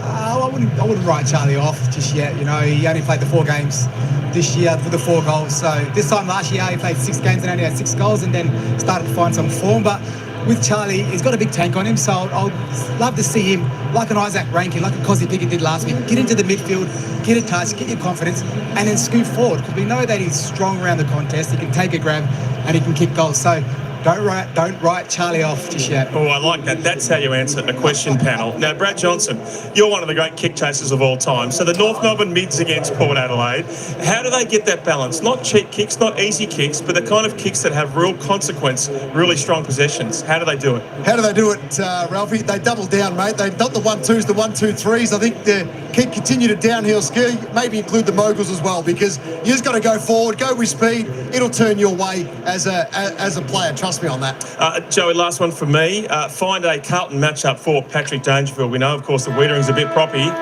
Who do they play on Modra? Gee whiz. Is it a saucer's son? Is he too strong? Not strong enough? Is it I haven't got much there. I don't know. That is a vulnerability. It's a good one, Ralphie. I would maybe. Well, they've got to have Neil and Cameron, so you need your two talls. Cowan, is he back in the side? No, I don't know who they've got. So, Sarah, maybe Wiedering. You don't believe in Essendon, and maybe Paddy Dangerfield's going to kick 10 on Carlton on Sunday afternoon.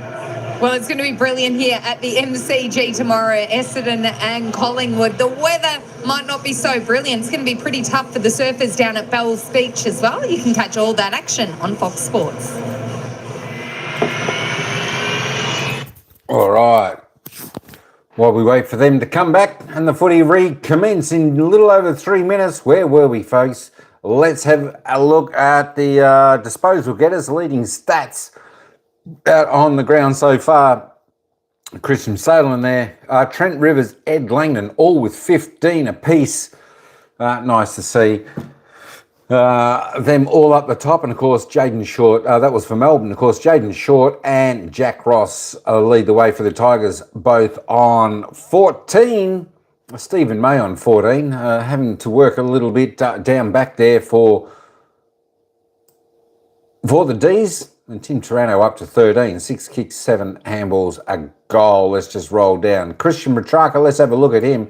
He's had 12 touches so far. He's given it a good hard crack, but he certainly can't find that scintillating form that we saw of him in days gone by. Let's hope he gets back to that. 12 possessions for Petrarca, 6 kicks, 6 handballs, 4 marks, 3 tackles, and just a clearance. We'd like to see him get on a couple of long goals there, running into 50. Maxi Gorn there, the big man, 12 disposals. He's had 5 kicks, 7 handballs, 20 hit-outs, 4 clearances. Yeah, what he's doing definitely a lot better than some of the midfielders there for Melbourne. Of course, Nick Vlosten there up to 11 touches there for the Tigers. Tom Lynch, interesting. Look, he's been a good target down there. He just hasn't quite... grabbed him, or the ball's just been going a little bit long for him. He's had 8 touches, 8 kicks. He's had 4 marks. He's grabbed 4 of them. He's had a tackle, 2 behind. So I'm sure Tom Lynch will certainly come on over. Oliver Smith. You mean Clayton Oliver? Clayton Oliver, I tell you what, Clayton Oliver is playing like he sort of did last year. He's just not in the game. Although, you know, some of the early games we saw him this year, I thought he was a little bit back on song, but he's certainly been extremely quiet today. Where is he? Clayton Oliver. There's Clayton Oliver right here for an on-baller. Wow. That is just unacceptable. 5 touches, 3 kicks, 2 handballs, 3 tackles. I tell you what, I don't know what Melbourne are going to do with him. If he continues to perform like this, maybe they'll just have to try and put him up for trade and get someone else in. Maurice Rioli, still quiet, only the 1 touch in that second term. He's got a lift too. I still like the way Richmond are performing. Look, both teams are performing well, I think. Actually, let's have a quick look at the team stats. There we go. What's that? 35 disposals plus 2 Melbourne, 16 kicks, 19 handballs. They're doing it there. Inside 50s, though, the Tigers have had the better of that. 21 inside 50s for Melbourne, 9 scoring shots, 10 scoring shots for the Tigers for their 25 inside 50s. Free kicks. Well, the umpires, I think, are doing reasonably well umpiring the game this evening, although there's a few free kicks being given. 15-12, Melbourne by 3 on that department. All pretty good. Maxi Gorn, of course, leading the way. He's no doubt the premier ruckman in the competition. 24-14 of the hit-outs. Clearances, Tigers, though. Any wonder with the Oliver and the midfield's not getting any ball. Of course, the centre clearances replicate that. Oi, that's enough for me. That's enough for me just for a moment. I think we're about to get back underway. Let's head back down to the ground. It's Melbourne by 4 points. One of the leaders of the Richmond Football Club, if they're to get it done tonight, I think both leaders, and Viney goes to him again. Oliver's the one for me. 5 touches in the first half, yet to have a clearance. If you're in the midfield as a clearance weapon, you need to deliver. Or they need to pull a pin on that move and maybe give Rivers an opportunity in the middle. Try and spark a response. So who is going to make the most of their opportunities and the most of this big stage. D's by 5 at quarter time, 4 at half time, and away we go. Nankervis and Gawn meet each other. Hopper taken away from it. Bowie, quick hands to Gawn. Looping handball was looking for Spargo. Pushing the back, it's going to Richmond. No, in fact, it's going to Spargo. Taranto was decked as well. Spargo, his kick inside 50 in the Pickett direction. This is the man that can light up the MCG. Kicked 5 goals last week and 24 touches. Yeah, and it was Isaiah Pickett that actually went to block for Harrison Petty. And he was the one that found himself out, broad drawn to the Petty match-up, and then just couldn't make up the 15 metres of separation. And you can see marking it by himself all alone there inside 50. Aussie Pickett. Overall 7 goals for the campaign this year. What a start. 48 seconds in. Pickett's got his first tonight. Yeah, starting deep forward. And the starting lineup of Viney, Petrarca and Oliver, the coaches said, hey, go and sort this out. We've got a problem here at half-time. We're getting smashed at clearances, smashed at scores from clearance. And then Max gets involved. And I just reckon this is a forward handball. Let's just get it going our way. See if we can surge onto it, charge onto it and outnumber. I'm not even sure what the free kick was for. The mystery tour this year in 2025 with some of these frees, but you see Pickett there, just a perfect lead. Great forward craft. Needing to light up in the second half, do the D's. Last 2 from Petty and Pickett for the Demons. They stretch it back out to a 10-point margin, start of the second. Nankervis and Gawn been battling away all night. Gawn just shifts Nankervis off the footy. Hopper, there's a bit ginger. And half-time, Petrarca receives from Oliver, dumps it long. Pickett will be dangerous again at the back. Here he comes off the pack. Well, same thing again. We saw Adam Simpson last night on AFL 360 talk about Max Gawn wanting to get the ball forward. All their midfielders trying to surge the ball forward to charge on with momentum. Broad's got his hands literally full of Pickett. Another fist forward from Gawn. Petrarca steps back to Pickett. Loops it back too much on for Oliver. Bursts through his hands. He comes back to Oliver. Looks across to Spargo. Dump. Bowie. Langford. Hurried snap. Top of the square. Petrarca arrives. Going to be under pressure here. McIntosh gets rid of it. Taranto. High pressure tackling from the Demons. They lock it in. Geez, Christian Petrarca was absolutely steaming through and copped a rotten bounce here. But the pressure from Melbourne here, Viney is relentless from their forwards and their mids. The enforcer, Jack Viney. Tigers under the pump here. Comes out to Petty. Petty shakes 1, shakes 2, got the handball towards Oliver.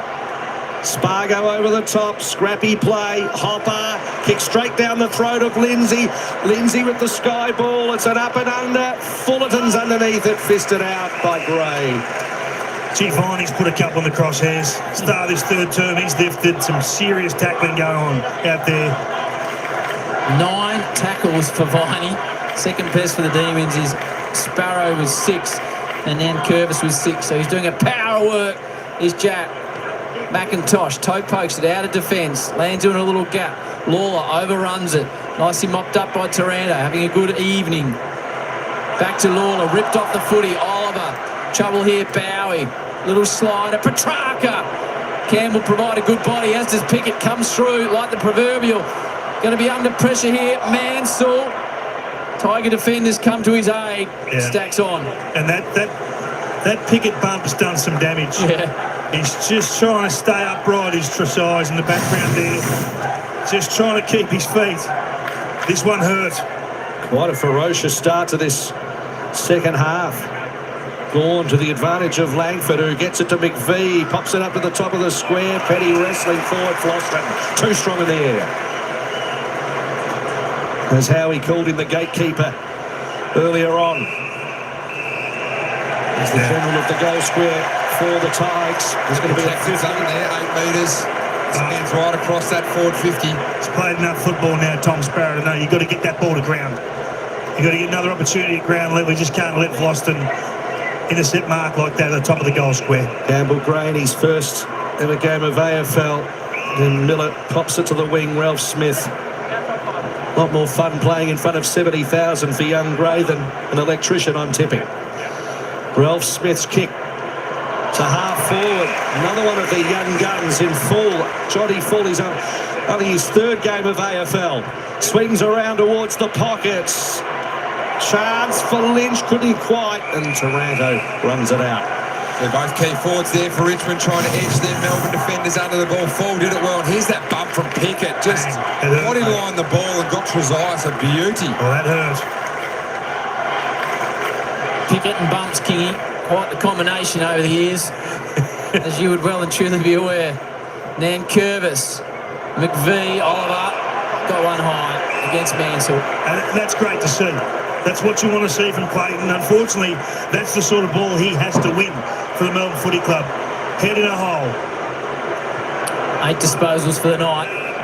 Kingy, you called it as well at half-time. The blocks that are happening on the rucks at the moment. Viney just went to work on Nankervis. Look at the gap to Gore. Oh.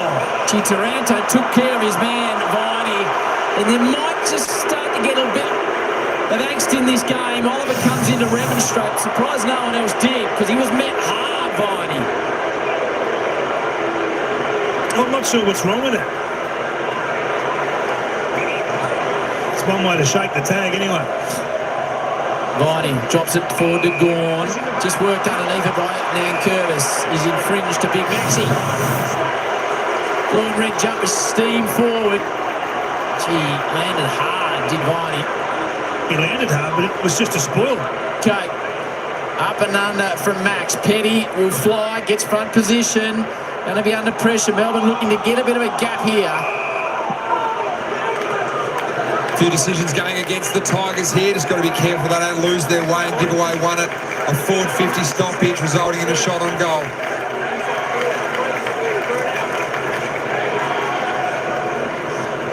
But goes. Gawn only as far as Taranto. Has been slung around as he kicked it. And the umpire understands that it's going to be a throw in. As Oliver has some time on the pine. Yeah, we had a fast start in the third term, 4 disposals in a real hurry, so good to see him up and about. David King and Jack Rewalsh in co-commentary tonight. So one down by Nankervis, gathered by Pickett. Handball further afield, won't sit up for Petty. Ralph Smith working with Dow. Taranto, Banks' kick was smothered. Broad was there. Chandler working hard, won the football, did it well. Got it to Gawn, then to Petrarca. This is danger, this is danger. The champ's got it and kicks the goal. Oh, the champ's got it, but get to Chandler. Get to Chandler, that's exactly why he's in this team. That's his role. He's a pressure small forward. Look at him. They love it, they love the work. Just hunting. It was Pickett that started it. He chased 2, then Chandler joined in. The swarm arrived. Just have a look. This is perfect. This is beautiful. If you're a Melbourne fan, just look at that. 5 versus 2 in the end. Just too hard for Max to get it down to the boot from that height, but Christian was always riding shotgun. That's beautiful play. That's Pete Petrarca there as well. Just to use the brutality that he's got from driving his legs away from the contest to come out and kick a handy goal there. Melbourne kicked 3 unanswered. That's the way they started the match. But all of a sudden, the 4-point halftime margin has increased out to 16 points. So questions asked of the Tigers now. They gave up the first 3 and responded. Have they got something here? Dow trying for a clearance. Petrarca ragdolls him in the middle. Got the hand pass away. Only as far as Bowie. Lawler gets him. Free kick Bowie. A bit of a shove from the young man. Melbourne pressing. Bowie with a low piercer towards Max, just through his hands. Petty, Vlosten, Chandler attacks Dow. Momentum the way of the Demons. Gawn is good. Chandler mid-air to Fritsch. Back to Petty. Fritsch, tight opportunity. Bailey, Fritsch, round the corner. Going to net. 4 on the bounce for the Demons. It's awesome. I love it when a plan comes together. This is the forward handball game that we're talking about with Melbourne over the last couple of weeks. Get the ball going your way. At half-time, they were really struggling. They were handballing backwards. It was minus 47 metres by hand, but average 250 a game. So look at that. Just get it forward, get it going. Numbers are going there. Numbers are going to arrive. I tell you what, being dropped for a week, Jack, it's worked wonders with this young man. Yeah, it has. And I think, that's the cream at the end of what has been a pressure quarter from Melbourne. 2-6-3 David King at the moment, the Melbourne pressure. They are just ferocious around the ball, winning it with that handball game, but then getting it back as soon as they do turn it over and finish it nicely there. Bailey Fritsch on the left foot. Got to respond now, the Tigers. Need to win a couple of clearances. They were so good at the clearances earlier on in the match, weren't they, as Dan Curvis got it down. Fight for the football here. Taranto grabbed the two-man tackle, Bowie and Viney. It's Dan Curvis' best fortune at the moment. This is the opportunity for Richmond to dominate the ruck and the stoppages. So, Spargo with the crumbing. Petrarca, Langdon, opportunity again, Petrarca, Viney blazing in, and then the kick disappointing, fell in the lap of Banks. So the Tigers can repel through Nankervis. He plays on quickly. Short, a long ball, coming through was Bowie. It was spectacular, but it wasn't legal. Yeah, we're going to start talking about this guy as one of the elite halfbacks in the competition. Touched on him pre-game that he may be winning Melbourne's best and fairest. He's certainly having a night tonight. 19th disposal upcoming.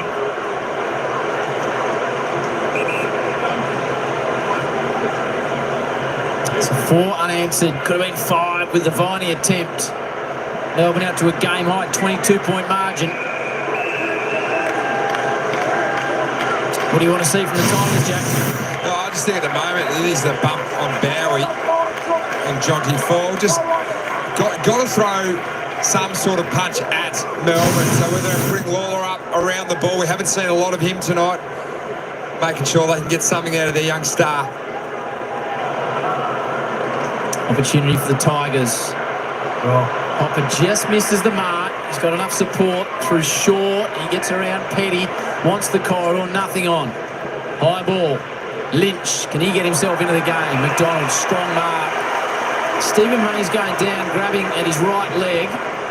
So we'll keep an eye on that. He looks a bit sore, does May, whether it's an ankle. Right in front of you, Jono, and Eddie Betts, so keep an eye on that one. Is he coming off, Jono? Yes, he is, Howard. Just hobbling to the bench at the moment. We'll give you an update shortly. Well, he hasn't been a factor yet. Doesn't need much of the footy to start things going his way, though. Here's Morris. Caught in a tackle. Spargo bringing the heat.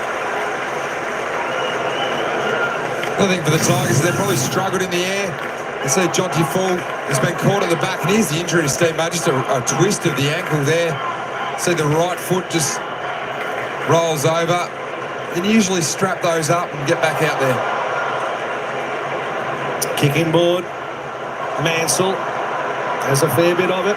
Beats 1 or 2 to the punch. To Ross. They need an answer quickly. Lynch almost with one hand, but an open goal square. Oh, they needed that.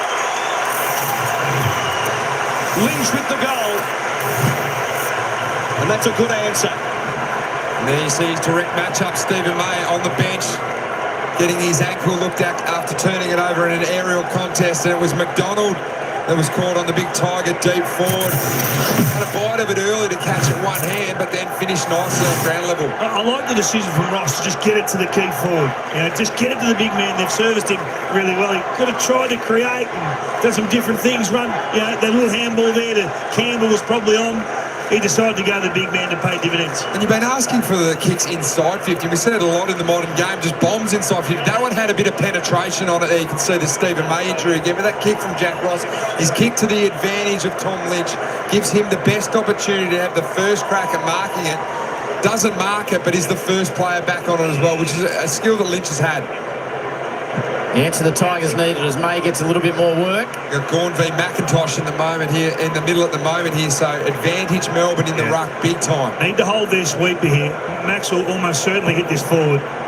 Campton tries to go out the body of Max. It's a pretty good job in the end. Max tried to grab it out of the ruck. Oliver steamed through off the back of the contest. Pokes it forward. Pickett. What's he got for us? Cozzy, a little chip and run. He might want it back. Vlosten intercepts. Immediately caught by Langdon. Brought to ground in the back. Now we scouted that on Fox at the start of the game. Cozzy Pickett just popping out from centre bounce. He was there. The kick missed, though. Max tried to tap it to himself. I think if he hits that one forward, Cosby's out the front and gone. Keating-like. You didn't see that in the pre-game. Go back and have a look just for Brad Johnson wearing a beard. You'll see it on KO. Just trying to burst through. Lindsay doesn't get past Ross, gives it straight back to Lindsay. He gives it back to Ross. Now Trezise looks an accomplished young player, this man. Hand passes to space, if anything. Chandler. Now the Demons through the hands of the skipper. Rivers building up. Oliver just run off the footy. It was young Windsor. And now there's a contest out the wing. Good contest too. Salem flicked it out. Only as far as Campbell for Richmond. He spots Rioli. It sits up beautifully for him. His kick inside 50. There's only two home. Mansell's one of them. Bowie off the deck. Rioli followed it up. Couldn't quite pick it up. Gawn did with composure. Over the top to Lindsay as they leave defensive 50. Here's Chandler on his own. That was a huge one-on-one victory there to Bowie. An enormous pressure. Max Gawn following up. Morris Rioli is there to put the pressure on. Sparrow wasn't the required trip. Langdon and a busy Chandler goes inboard back to Gawn. So as they switch, Salem, they're known for their quick movement of the football in the middle of the ground. They're getting it going here. Windsor finds Rivers. He's on his own in front of the members. In anticipation, kick towards inside 50. Fight for it. Tolthrup and also keeping it in. Pickett keeps it alive. Broad there. He's taken in a tackle right on the chalk. This game just got a little bit more heat in it at the moment. You can see Morris Rioli. He was out. Absolutely out. He saw Max Gawn, like the road runner there, but Gawn followed it up. Snap out of the pack to a dangerous area. Fish nearly made it his own. Boston caught from behind. He's got a concern, as he well may should. Good tackle, defensive pressure, and a result in Sparrow having a shot for goal. The pressure's just been enormous from Melbourne in this term. Outstanding tackle pressure inside the forward 50. That's 16 forward 50 tackles tonight for the D's. And that's number 9. That's number 9 for Sparrow as well. He's been excellent in the forward half of the ground. Yeah. Won the James McDonald Trophy back in 23, embodying club values. So heart and soul man is Sparrow. For about 30 out, makes no mistake. Melbourne extend back out to 22 points. The pressure in the third term, Jack. I mean, clearly there's been a discussion at half-time from the coach. The midfield's got to lift. Got to get the ball in, got to start winning some clearances in this third term. It's 11-3 in favour of the D's. They've responded, but once they've got it in, they've locked it in. The pressure's been enormous, up above 230. I mean, we talk about 170 being the AFL average, or 175 being the AFL average. 230 is ridiculous, and those forward 50 tackles, gee, don't they pay their way. Well, it's 20-7 in tackles this quarter. Melbourne have dominated with the ball, but then just that ferocity to get it back. And surprise, surprise, Jack Viney's had 5, leading from the middle. Yeah, he started. He was the one that started it at the start of that third term. The all-time greats Kevin Bartlett looks on. Well, Melbourne have really charged in this third term. High pressure game from them. Oliver out to Chandler. Chandler on a dime towards offensive 50. Good clash between the young man Gray and also Fritsch, and it was Gray winning the battle that time. Kick along the wing, too hot for Nankervis. Gone by hand Bowie. Inboard Windsor. Windsor loves a run. Little chip straight down the throat of Ralph Smith. So they diffuse the situation for now, the Tigers, and out to Broad. Campbell Gray's done some nice things on debut, Jack. He's been good. He's been good. He's been a shining light for Richmond, another one of their young stars they hope to get 100, 200 games out of. His trainer playing his 7th game. Maybe not 400, just like we saw Kevin Bartlett on TV just before. Not getting greedy, Jack, just the 200. So, a kick to the congestion and the big man gone. Too strong. He has been a powerhouse. Max Gawn, his 4th contested mark, took 3 in the first term. He's happy to give up ground. And as David King keeps highlighting this man, Bowie, after his 22nd possession. Best on ground, the Frank Checker Hughes medal tonight. Bowie will be in the mix at this stage. McVee to Fritsch. He's kicked a couple. On to Oliver. This would lift Melbourne fans. Clayton Oliver from long range. Not quite. Did you see Stephen May back out there? Yeah, Stephen May's back out there, Jack. He's probably a little bit up with that right ankle. And just when Lynch kicked that goal, he came off. He actually put a hole in the MCG floor down here. He was that frustrated he punched the ground. A Thor. Loston's kick. Marked by Dow. Looking to move it quickly. Over the head here of Ross. All over him, Salem! Ball spills. Melbourne win the football back. It was Bowie to Salem. Loose pill back to Bowie, looking for Salem, and then off hands. Good contest on the wing. That was a great contest there by Christian Salem. One-on-one, really important moment. Jack Viney back on the ground. 15 disposals so far for him tonight. Ross trying to break out of trouble. Stolen by Windsor. Langford. And then straight into the action, Viney. Just the discussion around how do you defeat Max Gorn?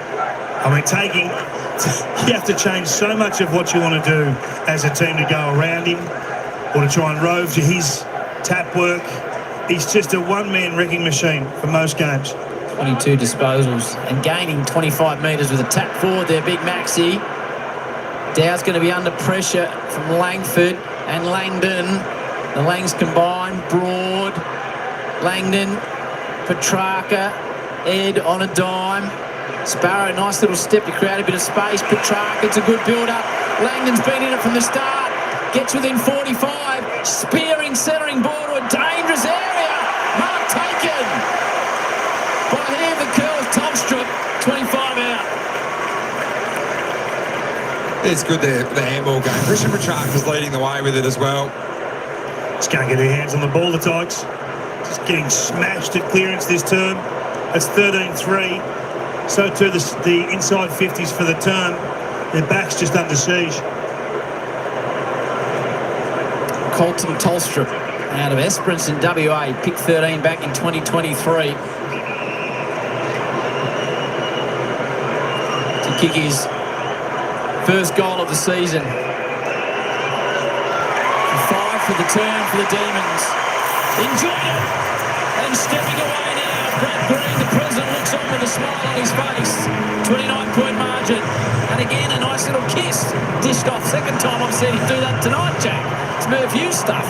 Sort of operation there than what we're used to, but I just think about love this pre-season was all about love. We didn't see for the first 10 weeks here. We didn't see this style of play from Melbourne. These little just handball game style wins here, short kicks, smart ball use. And I think this is really important, the square-up kick there. You don't know if it's going to be a mark or whatnot. A guided kick from Langdon, well within his rights to have a shot, but just playing the percentages. It's a sign of a football club that has reinstilled trust in each other.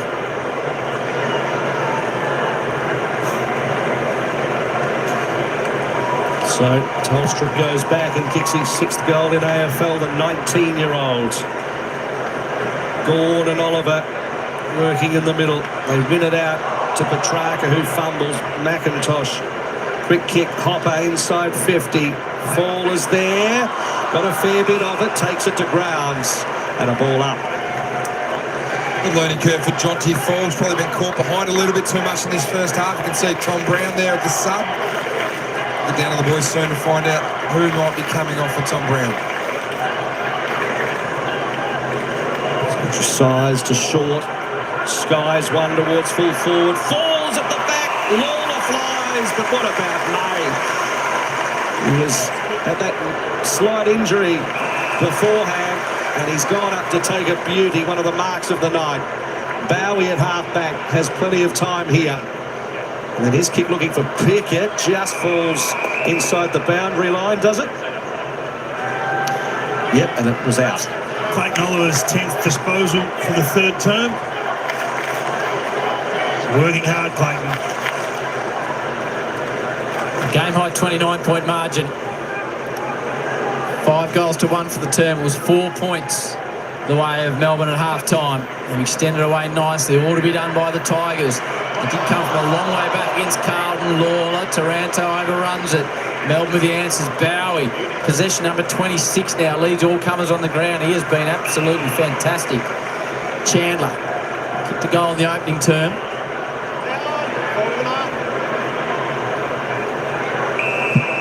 Campbell Gray is the player that's been subbed out for the Tigers, gents. So Tom Brown on, Campbell Gray out. Thanks to Brad Johnson alongside Eddie Betts down there. Sharp, the unused sub for the Melbourne Football Club. We're in command here on ANZAC Eve. It's a powerful quarter of footy. 5 goals won, 4 of those goals from clearance. Haven't had a quarter like that this season. Take on West Coast Eagles next week away to the Demons. Trying to get a bit of momentum into their season. Hopper needs to get rid of it quickly. Taken away from Trainer. He comes back for second acceptances. Hopper making it difficult for his teammates. Melbourne with the answers. Viney streaks through. Petrarca. Oh, Pickett, what a gather. Takes a bounce. Go for home, Cozzy from outside. It was the build-up, but not the execution. You can just see the handball game from Richmond is completely under pressure from Melbourne. Sort of flick handballs in hope nearly to hit a Richmond teammate, but it's Melbourne's pressure that is turning over. And here's another chance. And Tom Brown's first touch kicks it straight to Petrarca. Yeah, and just have a look why. That pressure number there, 234 for the quarter, is huge. That'll be their highest pressuring quarter for the season, Melbourne. They've really found their groove. They look to be floundering at half-time. Then midfield's just taking complete control and put this back six of the Tigers under pressure they haven't been able to handle. 22 disposals, 8 kicks, 14 hand passes, and a goal so far for Christian Petrarca. No breeze to speak of. Will be kicking from about 54.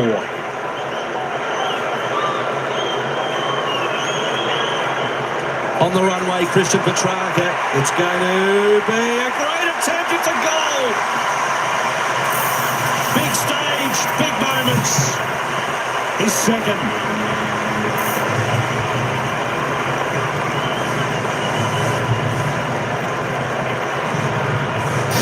Rises to the top, Kingy.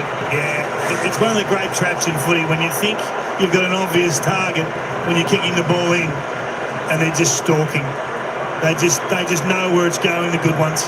Yeah, it's a long way to kick the ball and try and think you're going to get away with that kick there. And Petrarca, who's been a little bit dubious kicking the ball inside 50 over the start of this season, didn't make any error there with that shot on goal. He's joined the party, 2 goals for the term. It's up to 23 disposals. How good was Cozzy Pickett just bursting out of that last stoppage?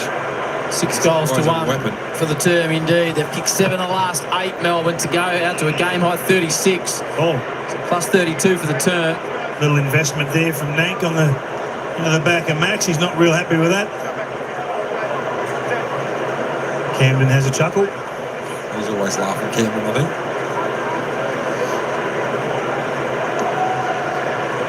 Max stands his ground. Down in the path of Oliver. Stands in the tackle. Then Curvis just delivers a bump. Hopper looking for something. The Tigers late in the turn. Runs around in circles. Dow had good awareness for Trainer. Sends it for Lynch. It's a good grab. He's deep in the pocket. Plays on. Check side. Lynch!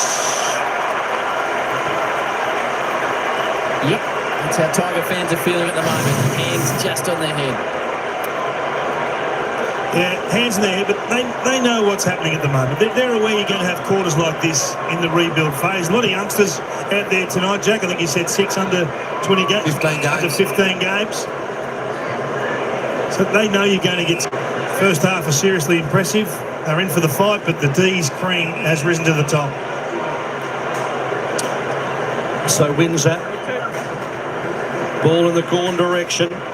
Spoilt by Nankervis. He was grabbed by Langford. And a ball up. Right on the ANZAC appeal. logo, and don't forget that, anzacappeal.com.au. Plenty of great football over the ANZAC Round. Special day tomorrow, of course. We'll see it all from 2 o'clock on Fox. He's taking it over from Steely Green. There's a live wire. These are the moments I'd like to see Sam Lawler maybe come up, play midfield. You've identified him as an elite midfielder when he's up there kicking. Not a lot of minutes this year, but use these opportunities to get him around the ball, continue to build his football IQ.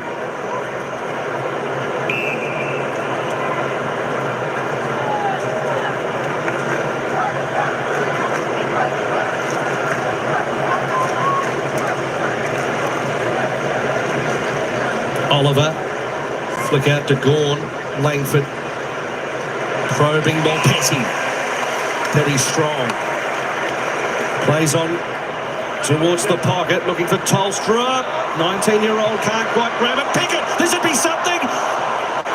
In the end, Dow just encourages it over. Wow, he just came from nowhere then. Very lucky there was a Richmond defender on the goal line there, because that was curving in nicely, man. A goal that Eddie Betts would be happy with.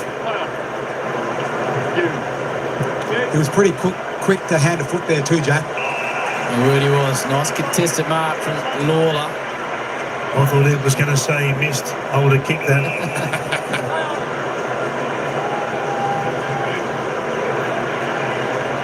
Down the line for in the marking contest, Campbell. Really seen a great deal of him tonight. He's had a great season as Campbell. Now Bowie. He's had 27 disposals, Kingy, and has been elite tonight. Yeah, just found another weapon, haven't they? Across half back. It's become the new position for maximum damage, really. Just got to be on your bike, got to continue to turn up. 18 of those 27 uncontested, that's exactly what you want. Mark Williams shouting directions from the bench. Free kick away the Tigers. Can they pinch one late? Nankervis. Fall. Gets front position. Good hands, Jonty. Well done.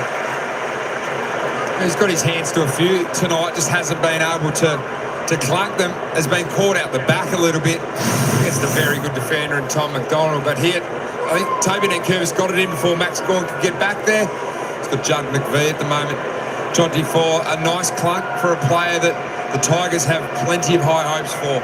The fourth of Richmond's 6 first-round picks last year's draft, coming in at number 14. Jonty Fall looking for a second career goal. Much needed by the Tigers. On the siren. Fall. Not quite. Tough turn for the Tigers. Melbourne dominated it. 6 goals to 1. They led by 4 points at half-time. They've taken it to a 35-point margin on Anzac Eve. Petrarca kicked a couple for the term. Three-quarter time here, MCG. Melbourne lead it 11-7-73 to the Tigers, 5-8-38 by 35 points. So much more footy coming your way tomorrow. One of the great days on the Australian sporting calendar. The Anzac celebration, Collingwood and Essendon, and straight after that we head to the west, Freo v Adelaide, right here on Fox. You're watching Anzac Day E footy on Fox. Well, folks, there we go. Three-quarter time, the Melbourne came out like an absolute steam train in that third term. Melbourne 11-7-73, Tigers 5-8-38. Demons putting on 6 goals, 3 in that third term. The Tigers could only manage 1. That's 15. Just.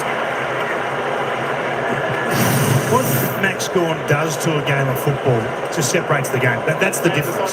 His dominance in terms of intercept marking behind the ball, contested marking long down the line, whether it's going Melbourne's way or Richmond's. And then his tap work, it just separates the game. He's had 24 disposals as a ruckman and 11 score involvements. Already kicked 1 goal, Kay Chandler, signed on to the end of 2026. So take it out to a game-high 41-point margin. Chandler likes everything about it. Perfect start for the Demons. They're starting to do a job on Anzac Eve on the Tigers. Yeah, it was Cosy Pickett who was buzzing around again. I think he got the match up of Ben Miller, but just make stuff happen. Some players just get involved and make stuff happen. You see Pickett hanging around to the back of stoppage there. Thought this moment here from Christian Petrarca, a critical contest. Just that flick forward, this handball game that we've started to see in the last 2 weeks from Melbourne. When they surge it forward, it gives them the chance to put the pressure on, but then they know it's going there as well. Not blast kicking, understanding that they want to keep it around the contest until they can actually break out and win it. All the way they've celebrated tonight, with each other, just rewarded good, solid efforts from their teammates.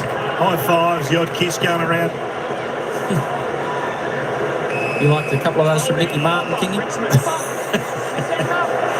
I'm glad it's a modern thing. Chandler, 2 goals tonight. He kicked 2-1 last week. It was not that smothers make the show reels, but the best smother we've seen tonight earlier on that set up a goal.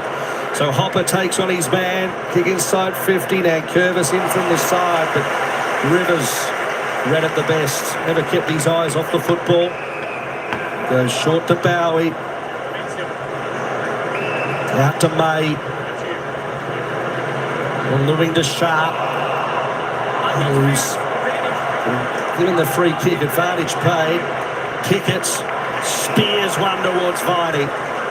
Been ferocious in the third quarter in the tackle count. He just thinks about going back and kicking one. He kicked 1-1 last week. He's kicked only that 1 goal for the season. 13 tackles tonight. I mean, you talk about leaders setting the tone where they're strong. His weapon is just his diligence to task, contested footy and tackle pressure. 13. What a game. Tolstrup's been subbed out, so that's why Harry Sharp is out there for Melbourne. So Jack Viney kicking right on the arc and shanks it and missed the lot.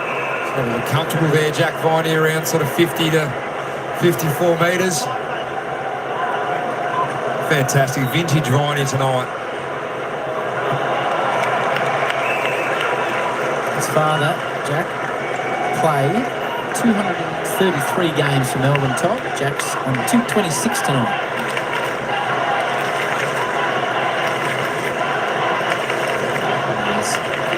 He said sub B made Pickett for not much area. Ooh, did Miller get a touch on? He's claiming it. I think he's claiming it rather nervously, to be honest. Well, he's going back. They'll have a look.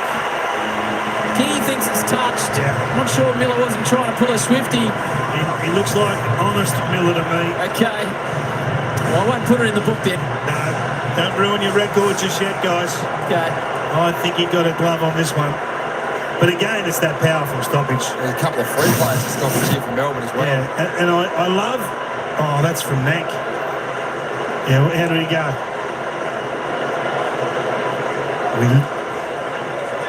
Call it palms. You sort of can't see the palm move. If it was a finger, you might be able to see a finger move. You've declared him honest, Miller. Yeah, I have. One thing in his favour is he declared it very early. Honest Ben's going to make a liar out of me. Players seem to be wandering back to the middle. Hang on, Kingy. hang on. Give up, David. Is that the best we've got? We're a snicko on the palm, but we've got nowhere to rock and roll it. It's time to put it in your book. Oh, no. They haven't bounced it yet. And just on that sub guy, Tolstrom, it is tactical. So Hang on. Harry Sharp will get his opportunity. Looking at this angle, we see the ball deviate after making... Oh, David! Put a line in the record after all. Shouldn't have gone early. Well done, Kingy. Didn't we jump off? Didn't we jump off him? As a rule, don't trust key defenders. That is good to see. We left you on the island there late too. Oh, yeah, you jumped off. You left you all alone. I was waiting. Honest Ben Miller. Honest Ben.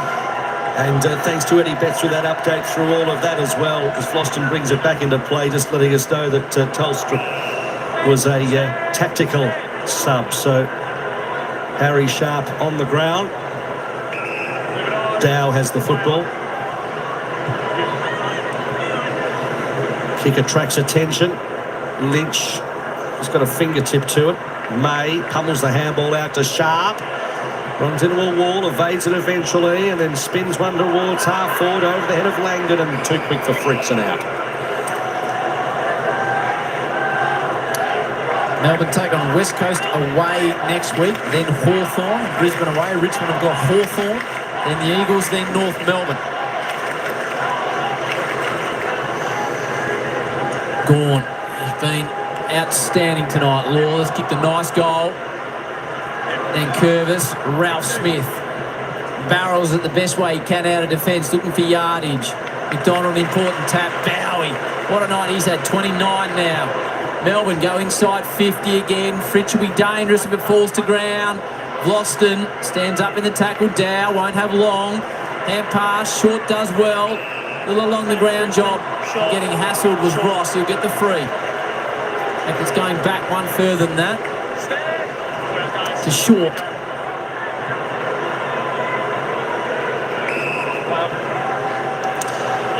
So honest Ben. It's outside 50 to Brown.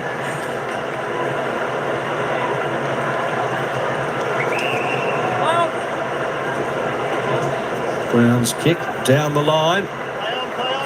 No mark. Fell to McVee. Rivers got rid of it quickly. McDonald set up for Salem. There's Lawler chasing him. Salem retreats back to McVee, and now Rivers. They think themselves out of a little bit of pressure there. Well, Petrarca back to Rivers, who just goes all night, running off half back, spears it into the middle, sharp, quick movement of the football. That's their long suit, and slams it into the arms of Fritz. Got options everywhere inside Melbourne there. Chandler was out by himself. You know what?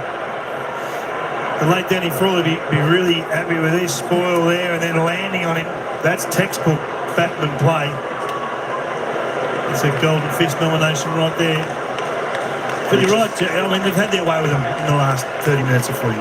But Richmond had their opportunity in the first half, and they had clearance dominance.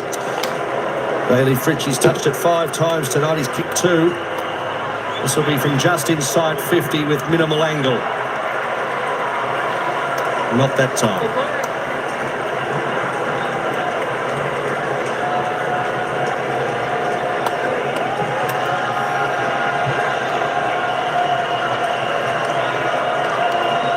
Sam Banks to reset.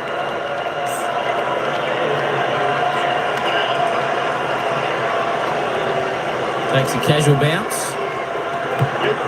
Runs a good distance. In the end, progresses it all the way to the interchange benches. V is involved, as is Rivers. McDonald got it in hand now, the Demons. Salem. Langdon. Lindsay. Just less reliance now on Salem having to be the only distributor off half-back now. You've got Bowie, you've got Windsor down there. Weapons everywhere now. So 50 against Brown. And Fringy go the way of Sparrow. It's a good 52.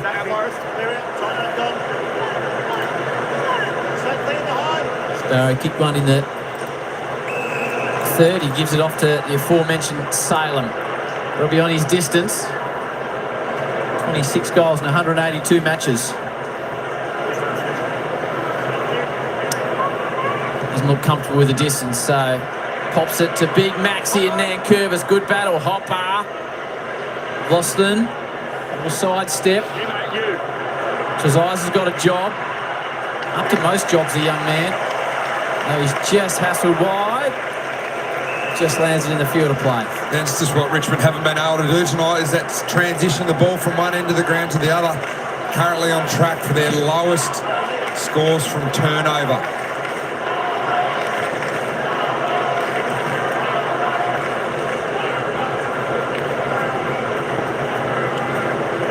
So Green, Lively to Taranto. Green in the phone booth. Hopper, Banks. Played on quickly, got it to McIntosh, and then kicks a penetrating ball in the Rioli direction, shielded his eyes from the lights, then he was able to almost grab it, but stolen by Langford. That was good work, McVee and Sharp, and the Demons fans absolutely love that as they kick it down the throat of Fritsch, who takes the mark. He's been good, Bailey Fritsch. It's just good to see him back to some touch. Went short to Langdon. Langford just jogs on by. So they're happy to play keepings off. Swag of players in the middle here. McVee, McDonald. They could have raffled it out to Salem, who's almost the only man standing on the wing to Bowie. And out even wider he goes as it starts to build. Lindsay hasn't kicked a goal in AFL. He'd want to join the party at some stage. Couldn't quite get it to Petty. Taranto wrapped up in a tackle, and it'll be a ball up.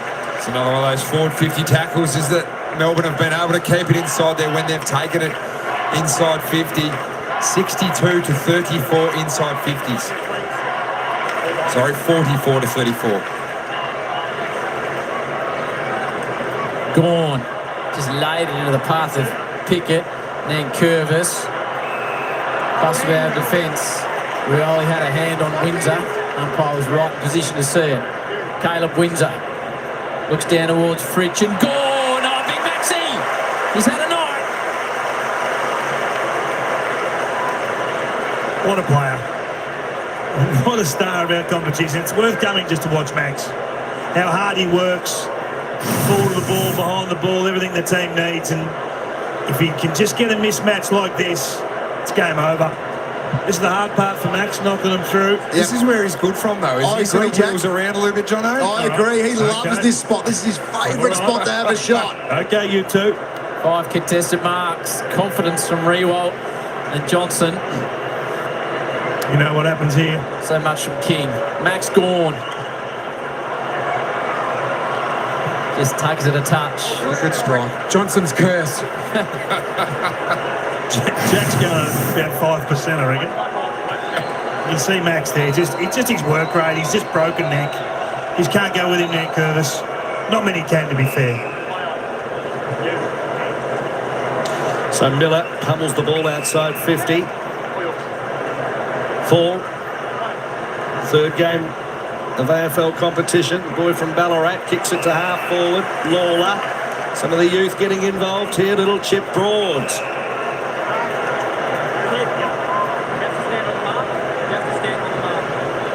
Hasn't kicked a goal this year, Broad, but he's going to have a good crack at it here. It's like a very good snap from here from the half-back for Richmond. He's not noted for kicking it through the big sticks that often.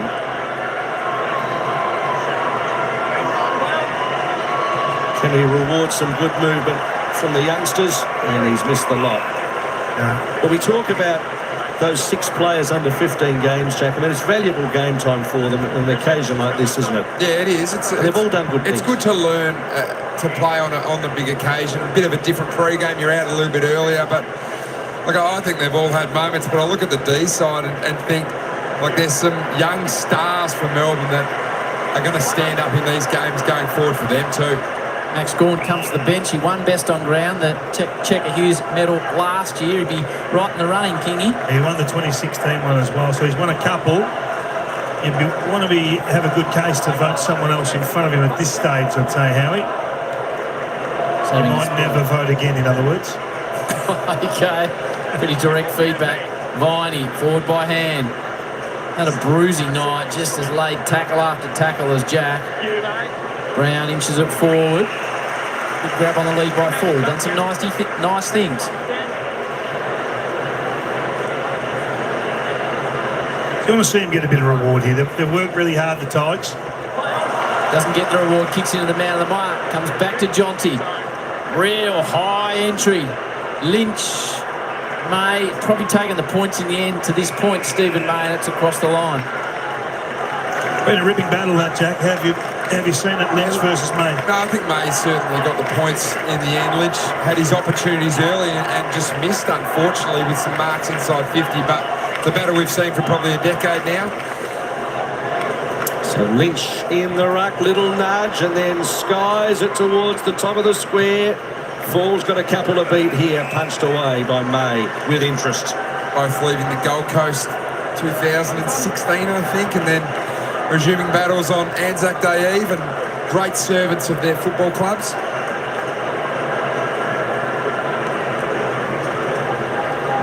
As the ball's thrown in, Lynch catches it out of the air, but immediately beset on by Fullerton. 2019, actually. 2018, Tom Lynch, Stephen May left the Gold Coast. Always wonder what you could tell Max. Fullerton, May, Bowie, McVee. That's an up and under that's going to float out unless marked. And in the end, touchdown by Chandler. He grabs the phone there. What's the communication, do you think? Start working on your speech, Maxie. It's an order for the post game, maybe. Could be. It could be. He's been a force, hasn't he? How long can he keep doing what he's doing? Lynch steaming through with Dow leaving it behind. May, another possession down towards Sharp. Subbed on for Tolstrup. So we've heard so much from Simon Goodwin saying the work is starting to show. Kingy, what have we seen tonight for the Demons? A different way of winning. I mean, it hasn't just been clearance. I mean, they've scored 4 goals from clearance, not outstanding. That's just a normal run-of-the-mill game from them. Good spread of being able to score from the back half. They've scored from forward half work as well. I just like the way that there's different modes to Melbourne now. It's not just contest and defence. Langdon. Chandler delays the kick as long as he can. Sends it towards the wing. Melbourne outnumbered 2-1. Ground level. Tigers. Slight fumble opens the door. Petrarca. Nice little step. They're trying to move it forward. Petty can't get through it. The Tigers. Your view of them tonight, Jack? Look, I think it's probably a bit of what we saw prior to last week. Is we see small patches in the game where they dominate and play good footy, but this is a sign of a young side. Ross out to Banks, quick work, Dow, short, Banks, out wide, looking for Tresize and also Campbell coming through. Campbell, little chip up in the air for Banks. There's a little look at the goals and then straight to Lynch. Tom Lynch, who's kicked 1. He'll be on a 45-degree angle this time late in the piece. A good moment here from Sam Banks, who's got forward another young player that Richmond expect a lot out, just to drop it into Tom Lynch's hands there. Of course, only played the 4 games in 2024 with the left and right hamstring issues. Tom Lynch is the 3rd most experienced player in the Richmond squad at the moment. They need maturity like that.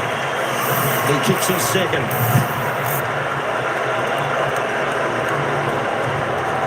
And so I think Simon Goodman as well would come away from tonight really impressed with how his players have been able to find form and the build up to that last Richmond goal here. But like, there was questions around their midfield. You think Petrarca, Oliver, Viney, they've all started to find some form again. So off the back of being able to win different ways, a positive is that Melbourne are starting to discover their DNA again, and they're looking like a side that can push up the ladder. I just think it's different though, Joe. I just think this handball game has changed Melbourne. I mean, they're run and gun now. They're overlap run. The reward if you turn up now, I mean, it's been a long time, I think, since a half-back flank at Melbourne has got 31 disposals. 71,635 here tonight. I've just seen a shot of Neil Danaher on the big screen and a warm round of applause. So good crowd, just shy of 72,000. Be full up again here tomorrow at the MCG. Free kick in the middle. So that's the 3rd biggest crowd since this fixture started in 2015. So it's decent. What a treat it is. I mean, the pre-game tonight was special. It was. And will be again tomorrow. McIntosh after the dawn service. Petrarca, Salem steps through a tiny little gap. By hand, back to Salem. McVee, Langdon, shoved across.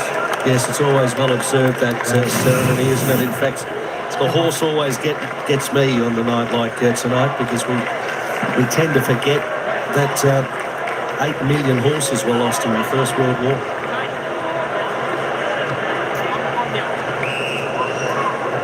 So Mansell, Banks.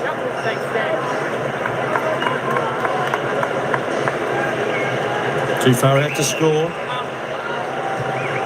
Long ball. Top of the square. Lynch was there, fisted away from him. Rivers, Salem onto the left. He's going to sit up here. Shorts in a foot race with Sparrow. He wins the day. On board to Trainer. That's going to sit up for a while, but Dow holds his ground. Goes short of Vlosten. Banks. There's Brown, who's been subbed on. He was subbed on earlier for Campbell Gray, the debutant.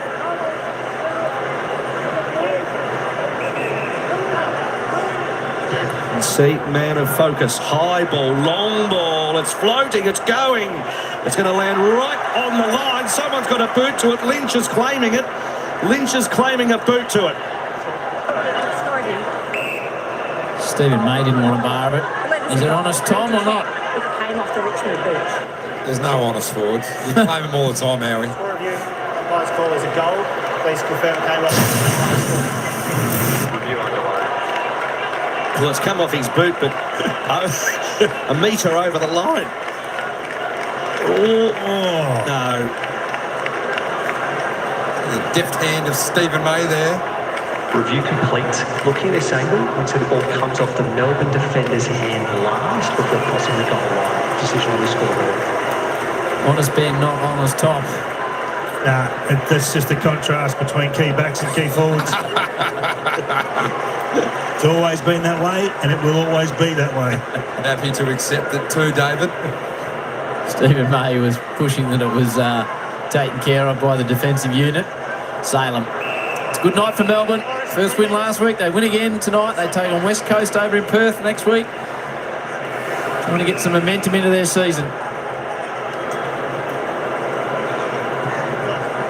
Rivers, they had room in the end and just tipped it straight to Ross.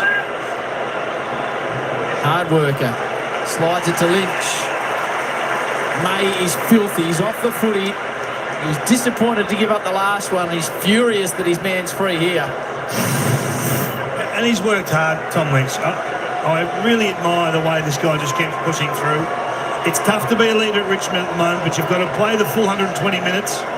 Keep your head held high amongst the group. Ben Brown in the background there. Lynch for a third. Good finish. Some late joy for the Tigers in their spearhead. Back to a 31-point margin.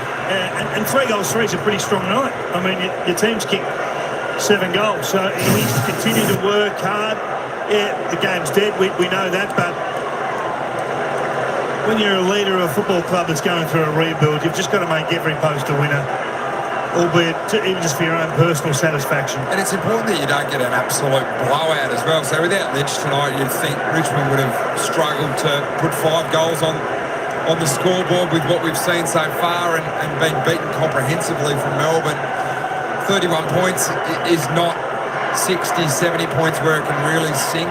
Watch Stephen May here at the bottom of the screen. Filthy, wasn't he? He wasn't happy. It was filthy. There's a good relationship between May and Lynch as well, and no doubt a few text messages. There's Ben Brown. It was lovely to see Ben on the field at half-time. His child was playing in the Little League, and Ben was goal umpire. Sort of run-up that he had to celebrate the goal. He was delighted. He couldn't take the smile off his face. Proud dad, I'm sure. So then Curvis wins it down to Hopper. Just for a change, Viney's tackling. Number 14. It's a great tackle, counters Dan Curvis. Big volleyball tap in the end. Rivers back to Salem. And then that's dinky little one to Langdon. Had to sit up for him, and then he coughed it up. Gave it to Lawler. Then Taranto off one step, kicks the goal. He's kicked 2, Tim Taranto.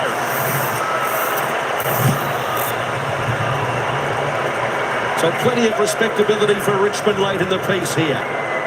Yeah, it's important. I mean, it sounds silly, but it is important to just keep turning up, keep turning it over, continue to play proactive footy. They're trying to embed a game plan. They're trying to set standards for all to follow. I haven't seen Christian Salem kick on his right foot very often. It might be one that he needs to put away. That was the turnover there. You look for little moments. Sam Lawler doesn't have a shot on goal. Handballs it over the top. The team acting. This is why what Tom Lynch is doing at the back end of the game, the back end of the quarter, is so critically important to the future of Richmond down the line. 3 goals to 1 for the term. Second to Lynch and a third to Lynch, a second to Taranto. So they trailed by 35 at three-quarter time. Brought it back to a 25-point margin, the Tigers. Hopper still burrowing in the bottom of the pack. I think what it also does is it starts the conversation of if Max isn't out there, what does it look like? He's been on the bench for 11 minutes. Game swung. Yep, it's a great point, Kenny. Lawler, Campbell, short, floating ball inside 50. Just a little shove by Green on Salem, who butters up at ground level. McDonald, Chandler made the hand pass a touch better than it was. Looks out towards the flank. Sharp takes it across the line. I love the fact the coach has taken Max out of the game. It's 12 and a half minutes now on the bench. Game's done.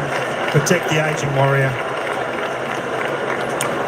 So in front of 72,000, it will be a packed house here tomorrow, all on Fox from 2 p.m. Another great days of the sporting calendar. Vlosten has the football with less than 3 to play. Banks. And he goes to Trainer. He'll sit up for Ross. Takes it on the bounce. And then a kick to half forward where Campbell sets himself. Couldn't complete it. Has to win the football. Dives over the top. Campbell. Inboard he goes. Brown. Bobbled out of his hands. Rioli. Hopper. So Richmond finishing pretty strong here. Kick inside 50. Dan Curtis. Back the Tank's got an opportunity from 45 metres out. They're continuing to plug away. This will be 4 in a row. It does beg the question, Melbourne without Max. Kicked 2 goals this year. Has Dan Curvis. And slots that one as well. It's back to 19 points. You may never see, as silly as this sounds, this game is put to bed. We all know this game is over. But there'll be a reluctance now for Simon Goodwin to take Max off the field if it's still only 4 goals, given what's just happened here. So you're always learning. The game's over, effectively. Melbourne 3-goal lead. Minute and a half to go. There's always lessons to be learnt, Jack. Good lesson for Tom Fullerton at the moment, who is in the ruck against Tavian and Curvis. It gives them a decent look. It gives them a chance to scout what it looks like without Max, how they set up around stoppage, how they potentially protect if Max isn't out there for a prolonged period. The former professional basketball and Brisbane Lion. And Curvis just steams straight into him because he's had enough. Bowie been in their best. Dow wants the bounce, doesn't quite get it. Langdon arrives, might work out to Dow. Hand pass to the big Nank. Didn't quite pick it up at ground level. Still throws himself over the footy.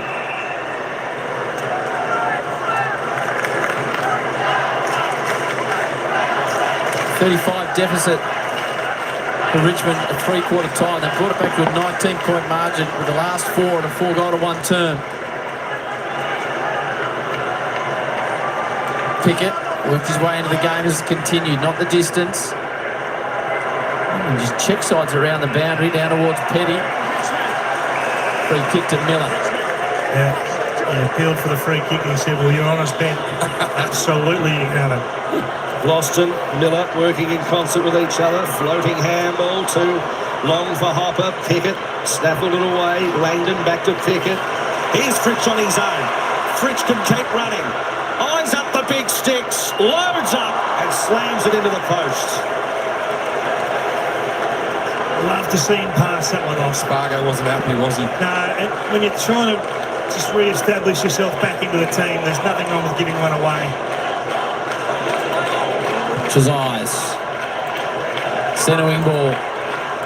Bowie's there once again. Smashed out of his hand. Sharp got one high and will be the recipient of.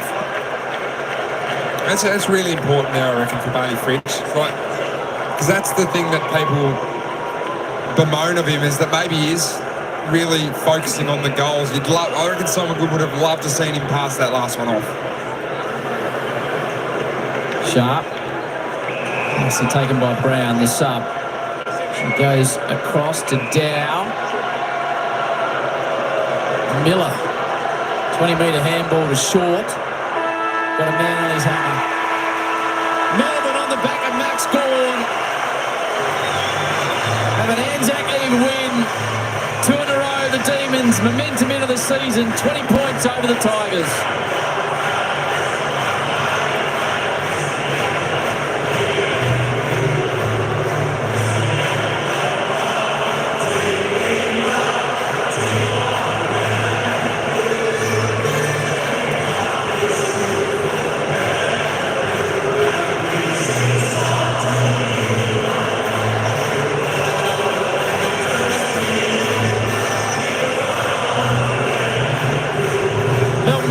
Quarter time, 4 at half time, 6 goals to 1 in the third, blown open 35-point margin. In the end, the Tigers kicked the last 4 to narrow to a 20-point victory, 12-11-83 to 9-9-63, 20 points in front of 71,635 people, David King. Yeah, look, it was a one-man show, really. It was worth coming to watch. Max Gawn just put on a clinic. Team in trouble at half-time again. And he steps up and separates this game in the third term. It's the most difficult matchup in the competition right now. How do you deny Max Gawn his influence? Can't do much at the ruck, he's got to go head-to-head. He can't do much when he's long down the line because of his contested marking capabilities. I mean, the ruck, when he didn't play half the last quarter, he's filled it up with 25 touches, 12 score involvements, 6 clearances. An unbelievable night from Max. But he had friends tonight. I mean, Bowie off half-back was terrific, 32 touches. Rivers consistent all night with 28. Petrarca into some good touch. And Oliver after half-time must be recognised. Brad Johnson. With Jake Bowie, and I know, Kingy, you loved his game. You've gone from a player, Jake, that has gone sort of mid-teens in disposals to now mid-20s plus 30 tonight. What's been the change in your game? Is it role or is it just maturity in the game as well? Nah, I still play the same role each week, same as last year and the year before that. But yeah, really pride myself on coming back fit. Pre-seasons are hard, but yeah, pride myself in getting fit, get heaps of speed, get to as many contests, mop up, and then use my skills. So nothing too different. Oh, it's absolutely working in your favour at the moment, and the team's got it together too. The last 2 weeks, you feel the game's really coming together? Yeah, it's all about our defence at the moment. We trained offence all summer. That's natural at the moment. It's just playing 4 quarters. We're a bit disappointing in the last 5 minutes there, but yeah, another win on the board, which is nice. What was said at half-time? We like to dive into the change rooms because the third quarter was, explosives, power around the ball, but defensively excellent. Yeah, I think it was only a kick at half-time, so we didn't take Richmond lightly. We knew they're in pretty good form beating Gold Coast last week, so yeah, don't take anything for granted. Keep playing our way, defence first, and our opportunity will come. And it was a big week, obviously, for the club and what we celebrate tonight as well. Paul Warren spoke to the group, a soldier throughout the week. What did you learn from that? Just his one saying, don't let your teammates down. It's a bit more strict at war. There's a lot more going on, a lot more at risk. And so, yeah, that was basically our slogan going in tonight. Don't let your teammates down. And we did that pretty well for 3.5 quarters. So. You were excellent tonight, Jake. Congratulations on your game. You're a big chance to win the medal tonight, so well done. Perfect. Thank you very much, John. Yeah, you had an absolutely fantastic night. You pointed him out numerous times. David King, 32 disposals for Bowie, second most on the ground behind Salem, 20 kicks, 12 handballs, 2 inside 50s, 4 score involvements. He was a constant throughout the night. Didn't have a quiet catch. And he's probably been Melbourne's biggest find in 2025. Everyone wants to talk about Cosy Pickett because he's so exciting in creating scores, but what they're doing behind the ball I think is terrific. Bowie, Rivers, there's less reliance now on some of the older ageing stars. In the end, Christian Salem's going to end up with 34 touches, but it's not just him. And they look like a team, Kingy, that are enjoying playing football with each other at the moment as well. They're a happy team. They're all getting rewarded, turning up, high handballs and winning. Winning's important. 71,635 people are going into the middle of the MCG.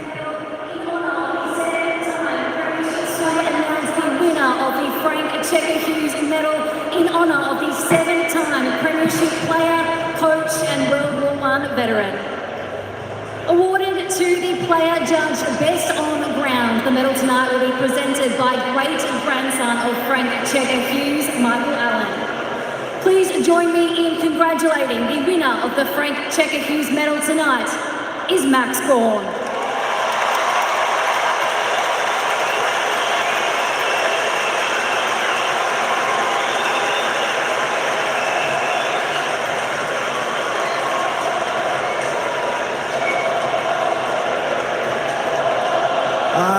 Yeah, thank you.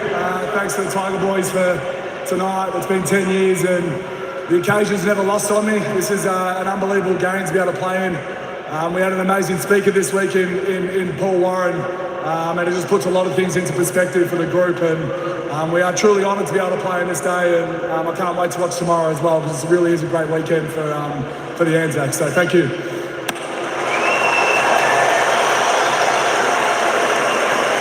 Once again, congratulations to Max Gawn. That concludes formalities for This is ANZAC Day Footy on Fox, brought to you by the new Ranger plug-in hybrid. Congratulations to the Melbourne Football Club and to their skipper, Max Gawn. A sensational performance.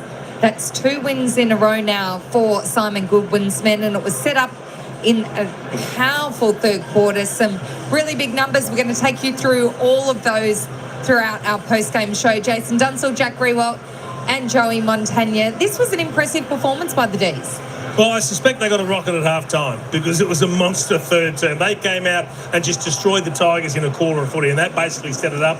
Things got a little closer at the end. I think that was just wallpapering over the cracks. Max didn't play the last 10 or 12 or 15 minutes or whatever it was, but I thought it was pretty comfortable for the D's, Jack. Yeah, it's a luxury to have your captain and best player potentially on the bench for the last 15 minutes. But you're right, the third quarter was where it was won. It was clearance, especially, that they were smacked in by the Tigers in the first half. So I reckon you're right, Jace. I reckon the rocket did come from either Simon Goodwin or the midfield coach there, and they really picked it up. And it was, I thought Clayton Oliver was fantastic in that third quarter around the ball too. Yeah, and they're the numbers to back up what we saw with the eye in that third quarter. The pressure isn't there, but that will come up shortly. They just got after them, and no doubt it was a clear intent from the midfield group led by Max Gawn. But as Jack just said, Clayton Oliver, Petrarca, Viney, they all got in board, and then the rest of the team flowed on. The forward pressure cranked up. They were able to turn the ball over, gave themselves better looks going inside 50, and they put the scoreboard separation on the Tigers, and as we said, that was the game.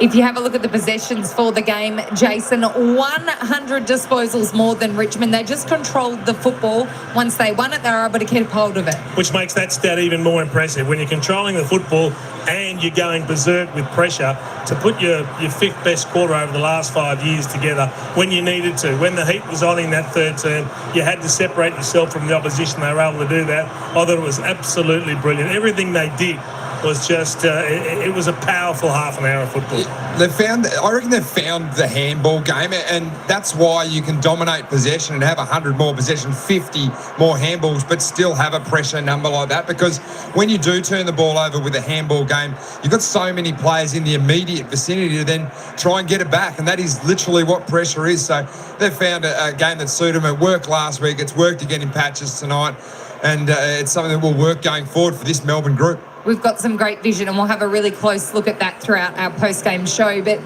Joey, the ability of their better players to play good football when they needed it in that third quarter, but there were also some other players that 1%ers, a smother here and there, some desperate acts that just ramped it up in that quarter. Yeah, Tom Sparrow was one of the highest rated players in the ground for his pressure. I think that's become his role, a pressure forward, along with Spargo and Chandler. So they're doing a bit more of the grunt work, which allows Cozzy Pickett and Petrarca forward of the ball to shine. There's some unheralded. We spoke about Jake Bowie. We heard from him how well he's going, and Rivers and Salem are just doing their thing. And the kids, again, were great. Harvey Langford continues to show what a class player he is, and Xavier Lindsay. I love Caleb Windsor off halfback as well. So at the moment, it's only a 2-game sample size, but we're starting to see what Melbourne probably pictured at the start of the year, that this team was going to look like this season. But hey, there's still a long way to go in this year. Only 2 games. They have the West Coast Eagles in Perth next week. Can they get on a roll, Jack? I mean, where do Melbourne sit in the scheme of things? Oh, well, you look at Melbourne prior to 2 weeks ago and you think they sit well outside the best teams in the competition, but you watch what they've done over the last 2 weeks, and football is about momentum. Are they a final side? Not yet. Not yet. They would need to put a really good month of footy ahead over the next little bit to actually announce themselves as a potential contender to sneak into the 8. Starting zipping 5 makes it really difficult. You're playing from behind the 8 ball there. But look, I think next week is an absolute must-win to put 3 in a row. And then from there, the game they play will challenge those sides there. The Swans aren't going that great. And clearly those other 2 sides we think will finish up the top 4. But the way they play is a good brand of footy that can keep them in games, and the more games they're in, the more games you think they'd win.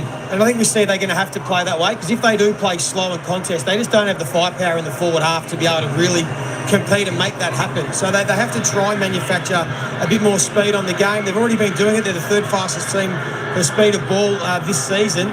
But if they can keep getting the flow and keep getting some really good looks inside 50, well, their offence will come off the back of what they do up the field, because they don't have necessarily the big personnel and key forwards to kick big bags, but they can manufacture goals with what they do up the field with their ball movement. Jace, is it too simplistic to say if Max plays well that they're probably going to win? I mean, he had a rough patch at the start of the year when they weren't winning. Great game last week, great game tonight. When he's best on ground, they're very hard to beat. The good players played well, and we spoke about Petrarca and Oliver as well behind Max Gorn, but I thought there was an even contribution behind them. And Joey just mentioned half a dozen players that were all up there in the best players on the ground, making really strong contributions. So I think they're starting to get more of them contributing to the cause, which is really important. So it's going to be interesting to see. I really enjoy the way they're moving the ball quickly, because what it does, and a little bit of this might be removing Jacob Van Rooyen, as sad as that seems for him.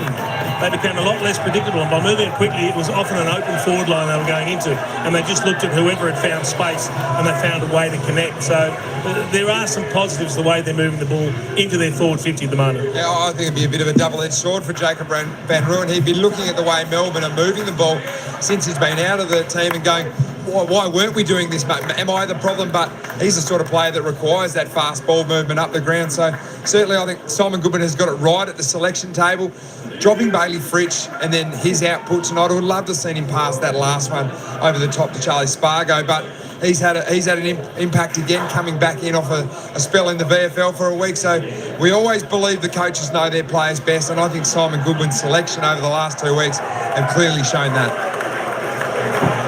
So we prepare to head inside the Demons' rooms for their song. And Joey, we've mentioned some of the lesser likes, the unheralded players that had a big impact, but it was great to see Christian Petrarca have a really solid game, 28 disposals, 2 goals, to see him back approaching somewhere near his best. Yeah, he's been building. He hasn't been his brilliant best, which we've seen in the past. He's still been pretty good. I mean, it is such a high bar, though. But tonight, I thought as the game got on, his influence and his willingness to help the team win contests and move the ball forward was spectacular. All right, let's head down to the Demons' rooms.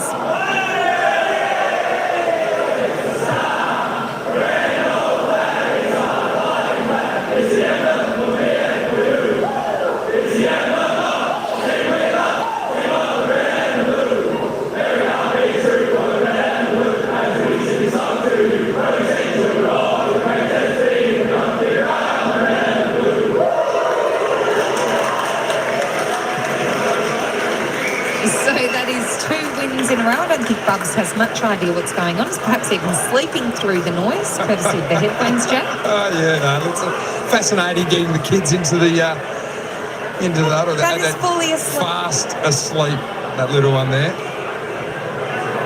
Brilliant, but as you said, Bailey Fritsch, after being dropped, responded exactly as Simon Goodwin would have expected, Joey.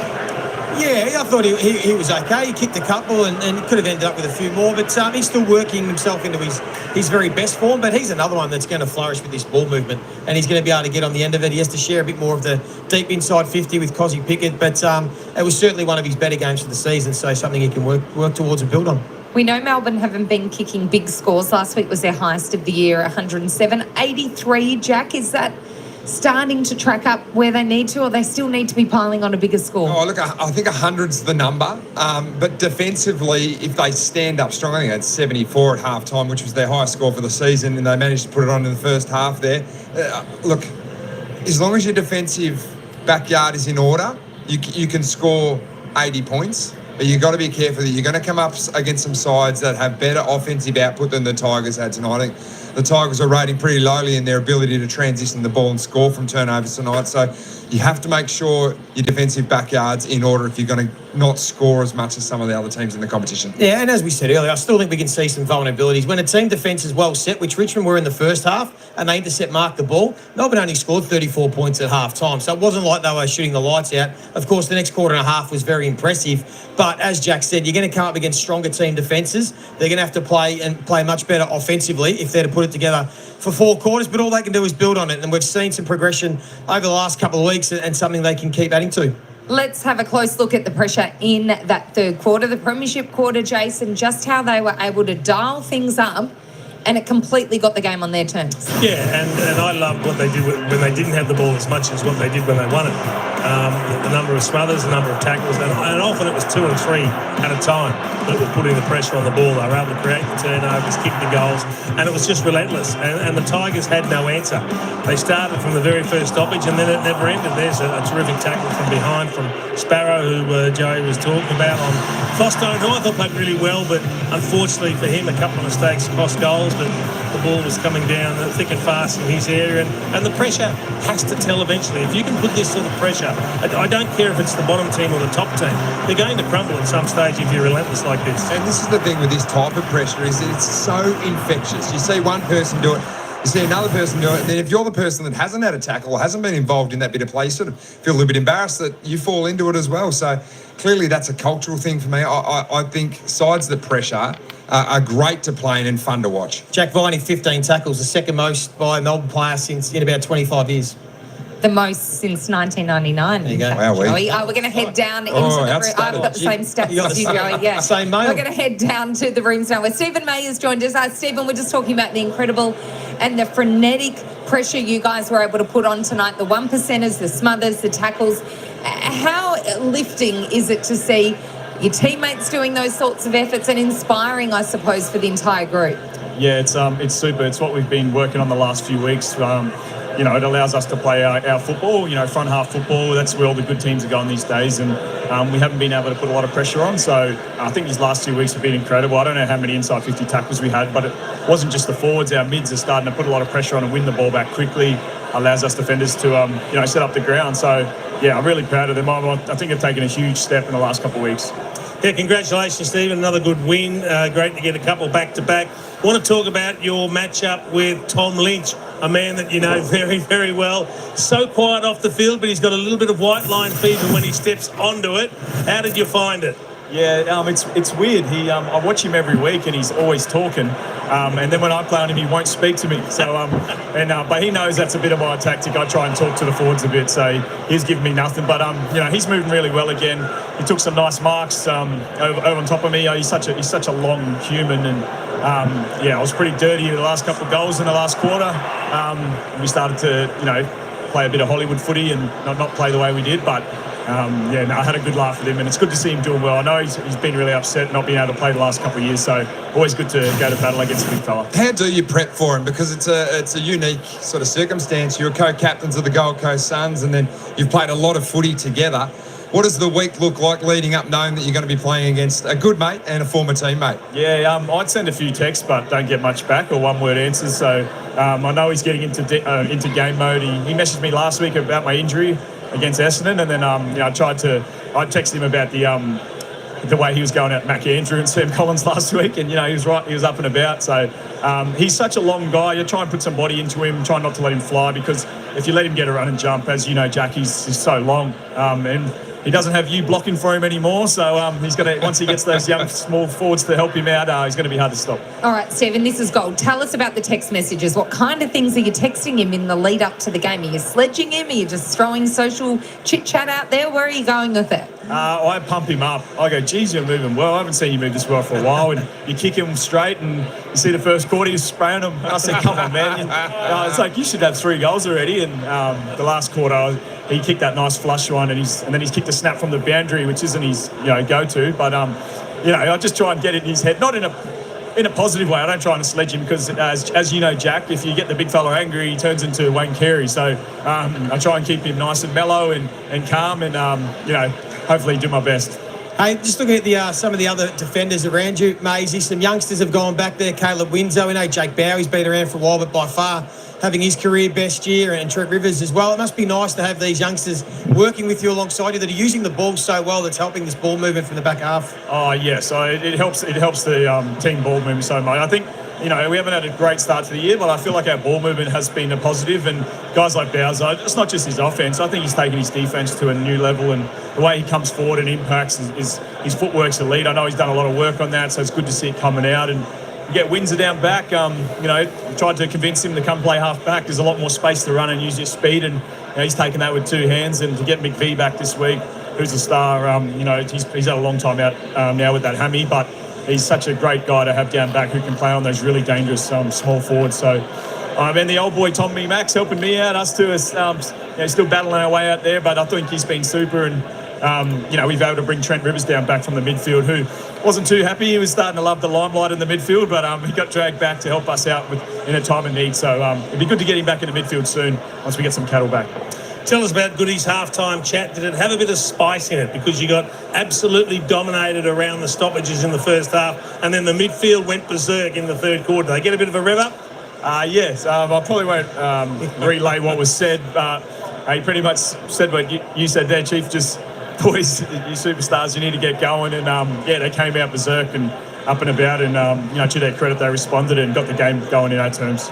What have you made of Jack Viney's return to form? Tagged Caleb Sarong last week and did a fantastic job. And then tonight was on Tim Taranto and had 15 tackles. Many were questioning where he actually sat in your midfield, but he's had a rise back to form.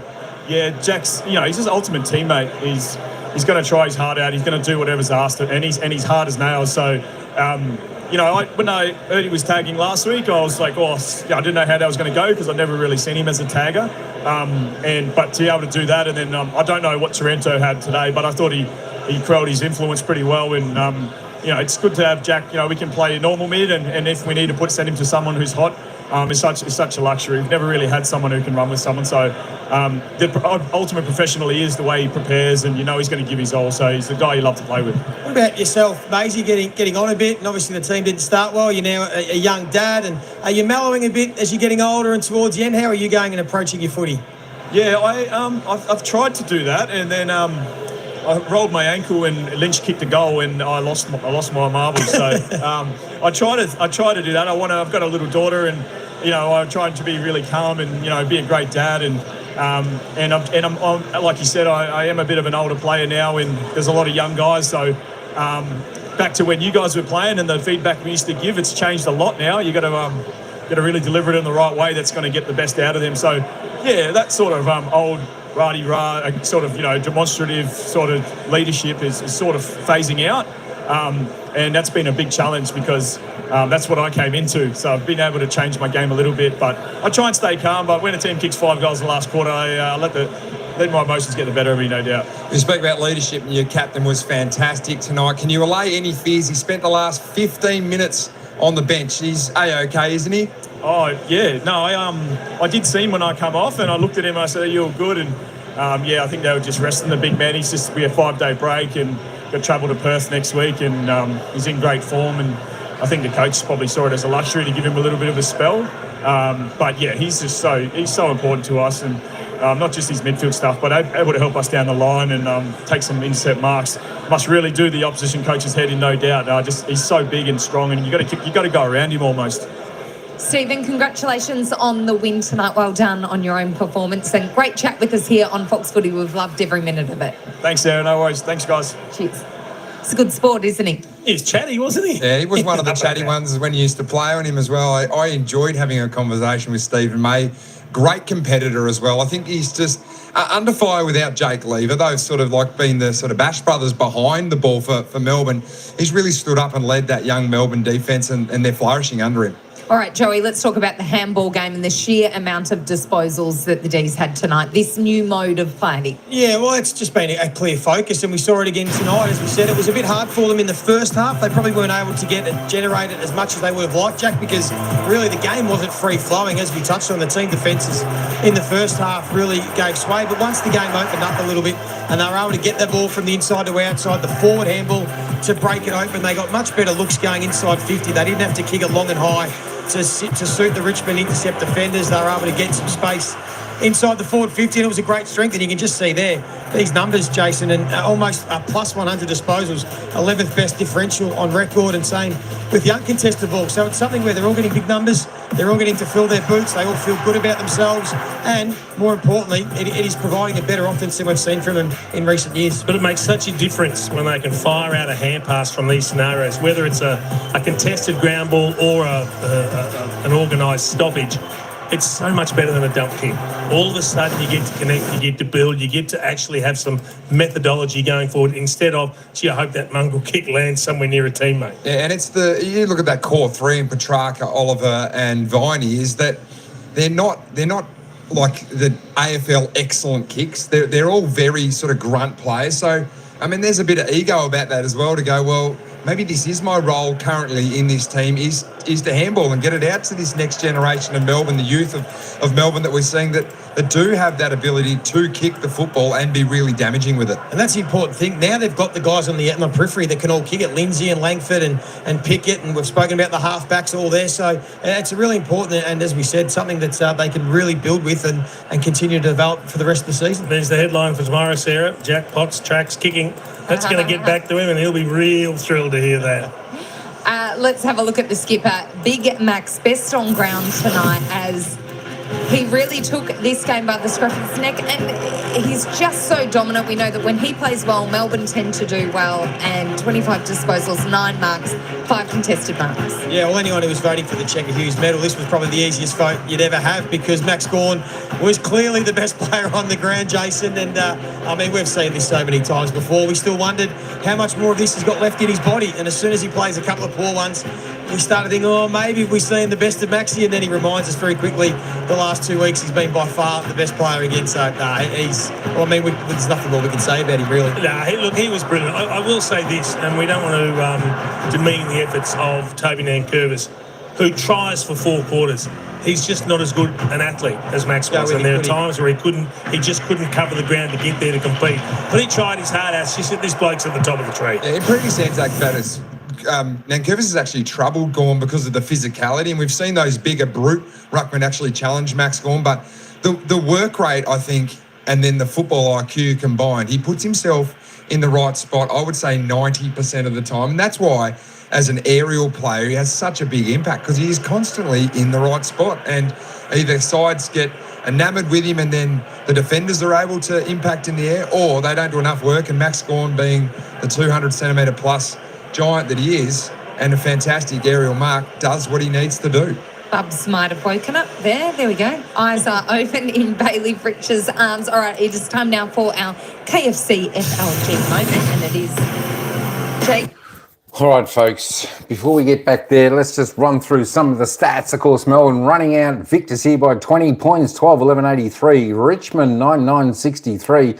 Melbourne could only put on 1 goal for in that final term. Richmond came back strong. 4 goals, 1, of course, Maxi Gawn, as I said, was off the ground for the final 15 minutes, which was a big difference to Melbourne. So Richmond Tigers came back strong, but only 20 points separated these two teams. Of course, Richmond winning 2 quarters. So Richmond weren't too bad tonight.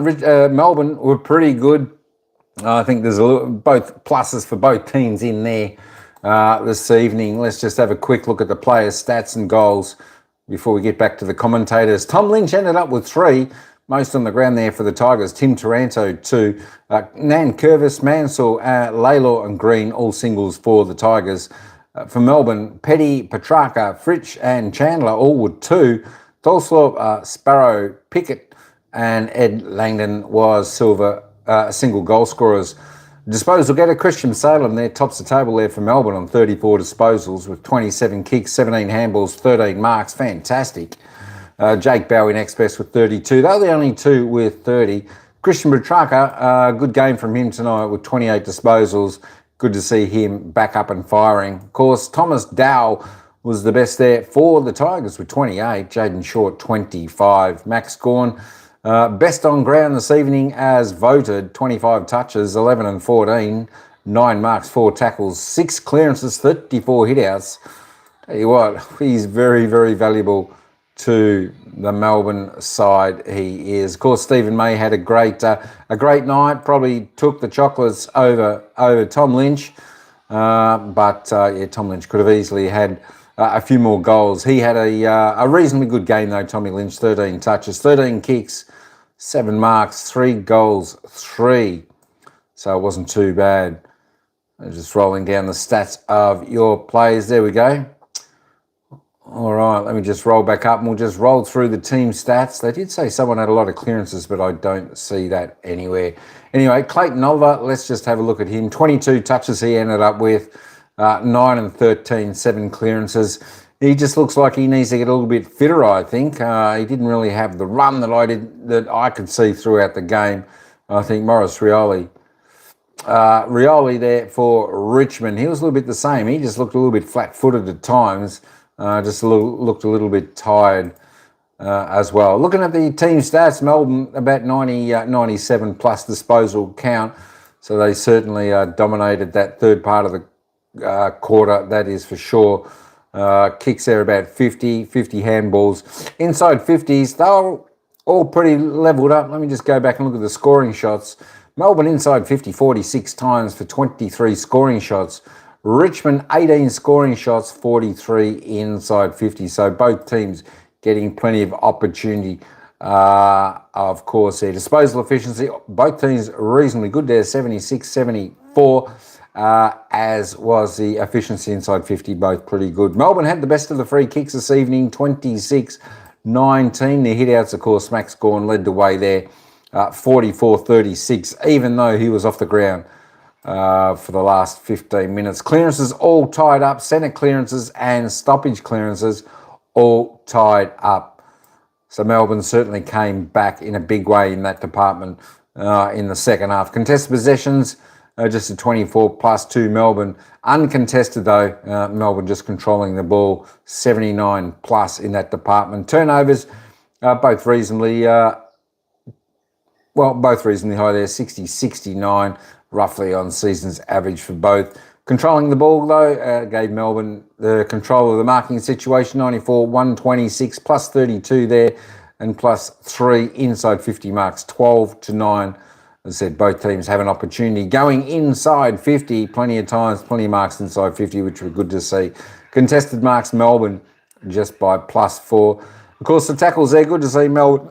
They certainly brought the pressure tonight, 72. Season average is just 53, so to get 50% up on that was fantastic there for Melbourne, and they'll be very, very happy to see that.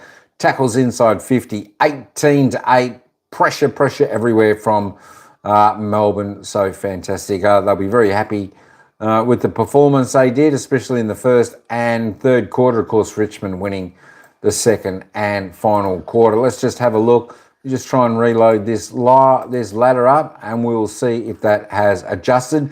It has adjusted now. Now Melbourne's moved up the ladder. They're up to 15th now. Played 7. 2 wins now. Second win on the trot for the Melbourne Demons. 5 losses. Still low percentage. That's why it would have been good to see Melbourne continue on their merry way in that final quarter, but they let a few percentage slip their fingers in that final quarter when they were out to a decent-sized margin, but Richmond cut the margin back to just 20 points. Richmond fall down. They are now 16th now. Like Melbourne, played 7. There we go. Just on the 8 points, win 2, lose 5. 66 is their percentage. So a fair way off. Both teams still only a game outside of the top 8 plus percentage, but it's going to be a long road back, I think, for both of these teams coming up in the future. Don't forget, folks, we did have the poll tonight. 56% went for Melbourne winning. Well done, everyone there. You got that poll right. I was just going to say, don't forget, the biggest home and away game of the season is on tomorrow. Of course, 3:20, that game starts. That is, of course, ANZAC Day. And of course, that is the big match between Collingwood and Essendon at the MCG. The biggest match of the season, home and away. Of course, Collingwood taking on Essendon tomorrow at the MCG. 3:20 p.m. Melbourne time. We'll go a little bit earlier than that. Make sure you get along and listen into that fantastic game there. All right, folks, we'll take you back to the commentators for just a little bit more before we wrap this live up. An answer. Ricky Pettard. No. 9 years ago. Not a great start for the quiz. Look at the confidence you showed with it, though. I think he had For 10 Melbourne. tackles inside 50. Yeah. James McDonald? Nope. 9. You're thinking too hard. It's not that hard. Clayton Oliver. No. That was a Jack Viney. Yes. The same man. So that was the second best. All right. We're going to kick it off with a little bit of vision. And when we pull it up, I want you to tell me what happens next.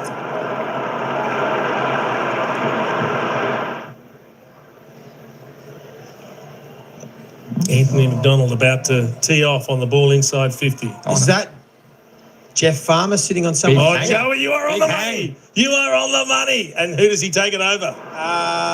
Gary Lyon. Yes. Lost straight on Gaz's back. Replay that tomorrow as well. Oh, how good is it? We didn't pick that, Gaz. That was a good Jason. hand. All right. The very first game that was played out of Australia just happened to fall on ANZAC Day. When was it and who played? Yeah, that's... Was that St Kilda in New Zealand? Yeah, St Kilda, Sydney, New Zealand. And when was it? 2013. And where was it? In It was called the Cake Tin. Wellington. Wellington, that is correct. That's a good question. I like that. That was very, very good. experience. It was... Right. Yeah, that was good. Next question. Which player on ANZAC Day in 2014 had 37 touches, kicked 2, and won the medal? Look at him Daniel giggling. Swan? Look at him giggling down the end. Is this you, Joey? Yeah. How is it Joey? I won an ANZAC Day medal playing Against game. Brisbane. This was the ANZAC. Contested mark. What about that? Yeah, that was A long sleever. Yes, that was cold in New Zealand. He was on fire. Excuse Just me. did it all. Won it in a losing team, didn't you? Oh, a bit of double claret there too. Yeah. You caught it on both I eyes. don't know what happened. So you played 3 ANZAC Day games for the Saints? I played in 2 of the 3. I missed 2 or 3. one, yeah. And they lost Must them have all. run into the fence. Lost them all? Can we get to some Essendon College? Okay, hang on. Leave Okay, Joey so alone. The abstract quiz. you won it in a losing team? Yes. Who was the first player to win the ANZAC medal in a losing team? I want to go Nathan Buckley. I'll go James Hurd. It was 2001 was the year. James Hurd. James Hurd. Nope. Jimmy Mark Clement. McGough. Anyone? Oh, Chris Harris. Tazza. The Pipes. That's an unusual win in a losing team at full back. Or was he full forward at that point? Kicked 5 in the first. Yeah, okay. He wasn't playing full back then, was he? All right. We move on. Mark McGough, the youngest player to win an ANZAC Day medal at 17 years and 307 days. Who's the oldest? Pendlebury? Pendles, yeah, I'd say Pendles. How old? Pendles would have been 35 a couple of years ago. Oh, 31. What about you? 35 a couple of years ago. 31. There you go. And here's one for you, Sarah. What was unique about David Zaharakis' match-winning goal in 2009? It was his first kick? First game? You're very close. You're very close. First goal, I mean. It was his first goal in league Yes. footy. And it was the winner. And just a little sidebar, 2 other players kicked a match winner with their first goal in league football. Who were they? On ANZAC though, just in general? No, just in general. Their One in first 2018, goal, one in match winner. 2007. Yep. You won't get them. Alir, Dean Polo? and Jared O'Connell. Xavier Ellis. I'm There you go. I'm They were 0 tough from ones. nothing. Yeah. David Zaharakis is now doing Ironman. Is he? Yes. Very, very fit man. Here's Alir kicking the winner. His first goal ever. And Xavier, it's a Joe the Goose too, if you don't mind. Well done. I Shades think on the Joey crowd won there. again. Jack, you didn't So really Dave- bring much to the table tonight, to be honest. I didn't. The tough one Out because of my generation. there haven't been that many. Well, half the questions involved him, Yeah. so that's kind of cheating a little. We're going to go to the post-match media conference now of Adam Uze after his side's 20-point loss against the Demons. Let's head down into the media centre right now. Hey guys. Well, Adam, you set the platform early, but how disappointing was it to finish with 42 tackles in a game of footy? Yeah, we spoke about that. There's a little bit about what they were doing with the ball. Like, we gave up way too many uncontested marks. We sagged off a little bit, which they took our pressure away by doing that with the ball. But yeah, our pressure wasn't to standard. In the first half, I thought we put up a reasonable fight. Like, I thought we could have been further in front. A few of our skill execution and decision making out of our back end, bit of undiscipline, a couple of undisciplined acts, a 50-metre penalty goal and a reverse free kick, things you can't defend. Bit frustrating. But yeah, when you look at the tackle numbers, it was way too low and it's not the standard. And it's not us.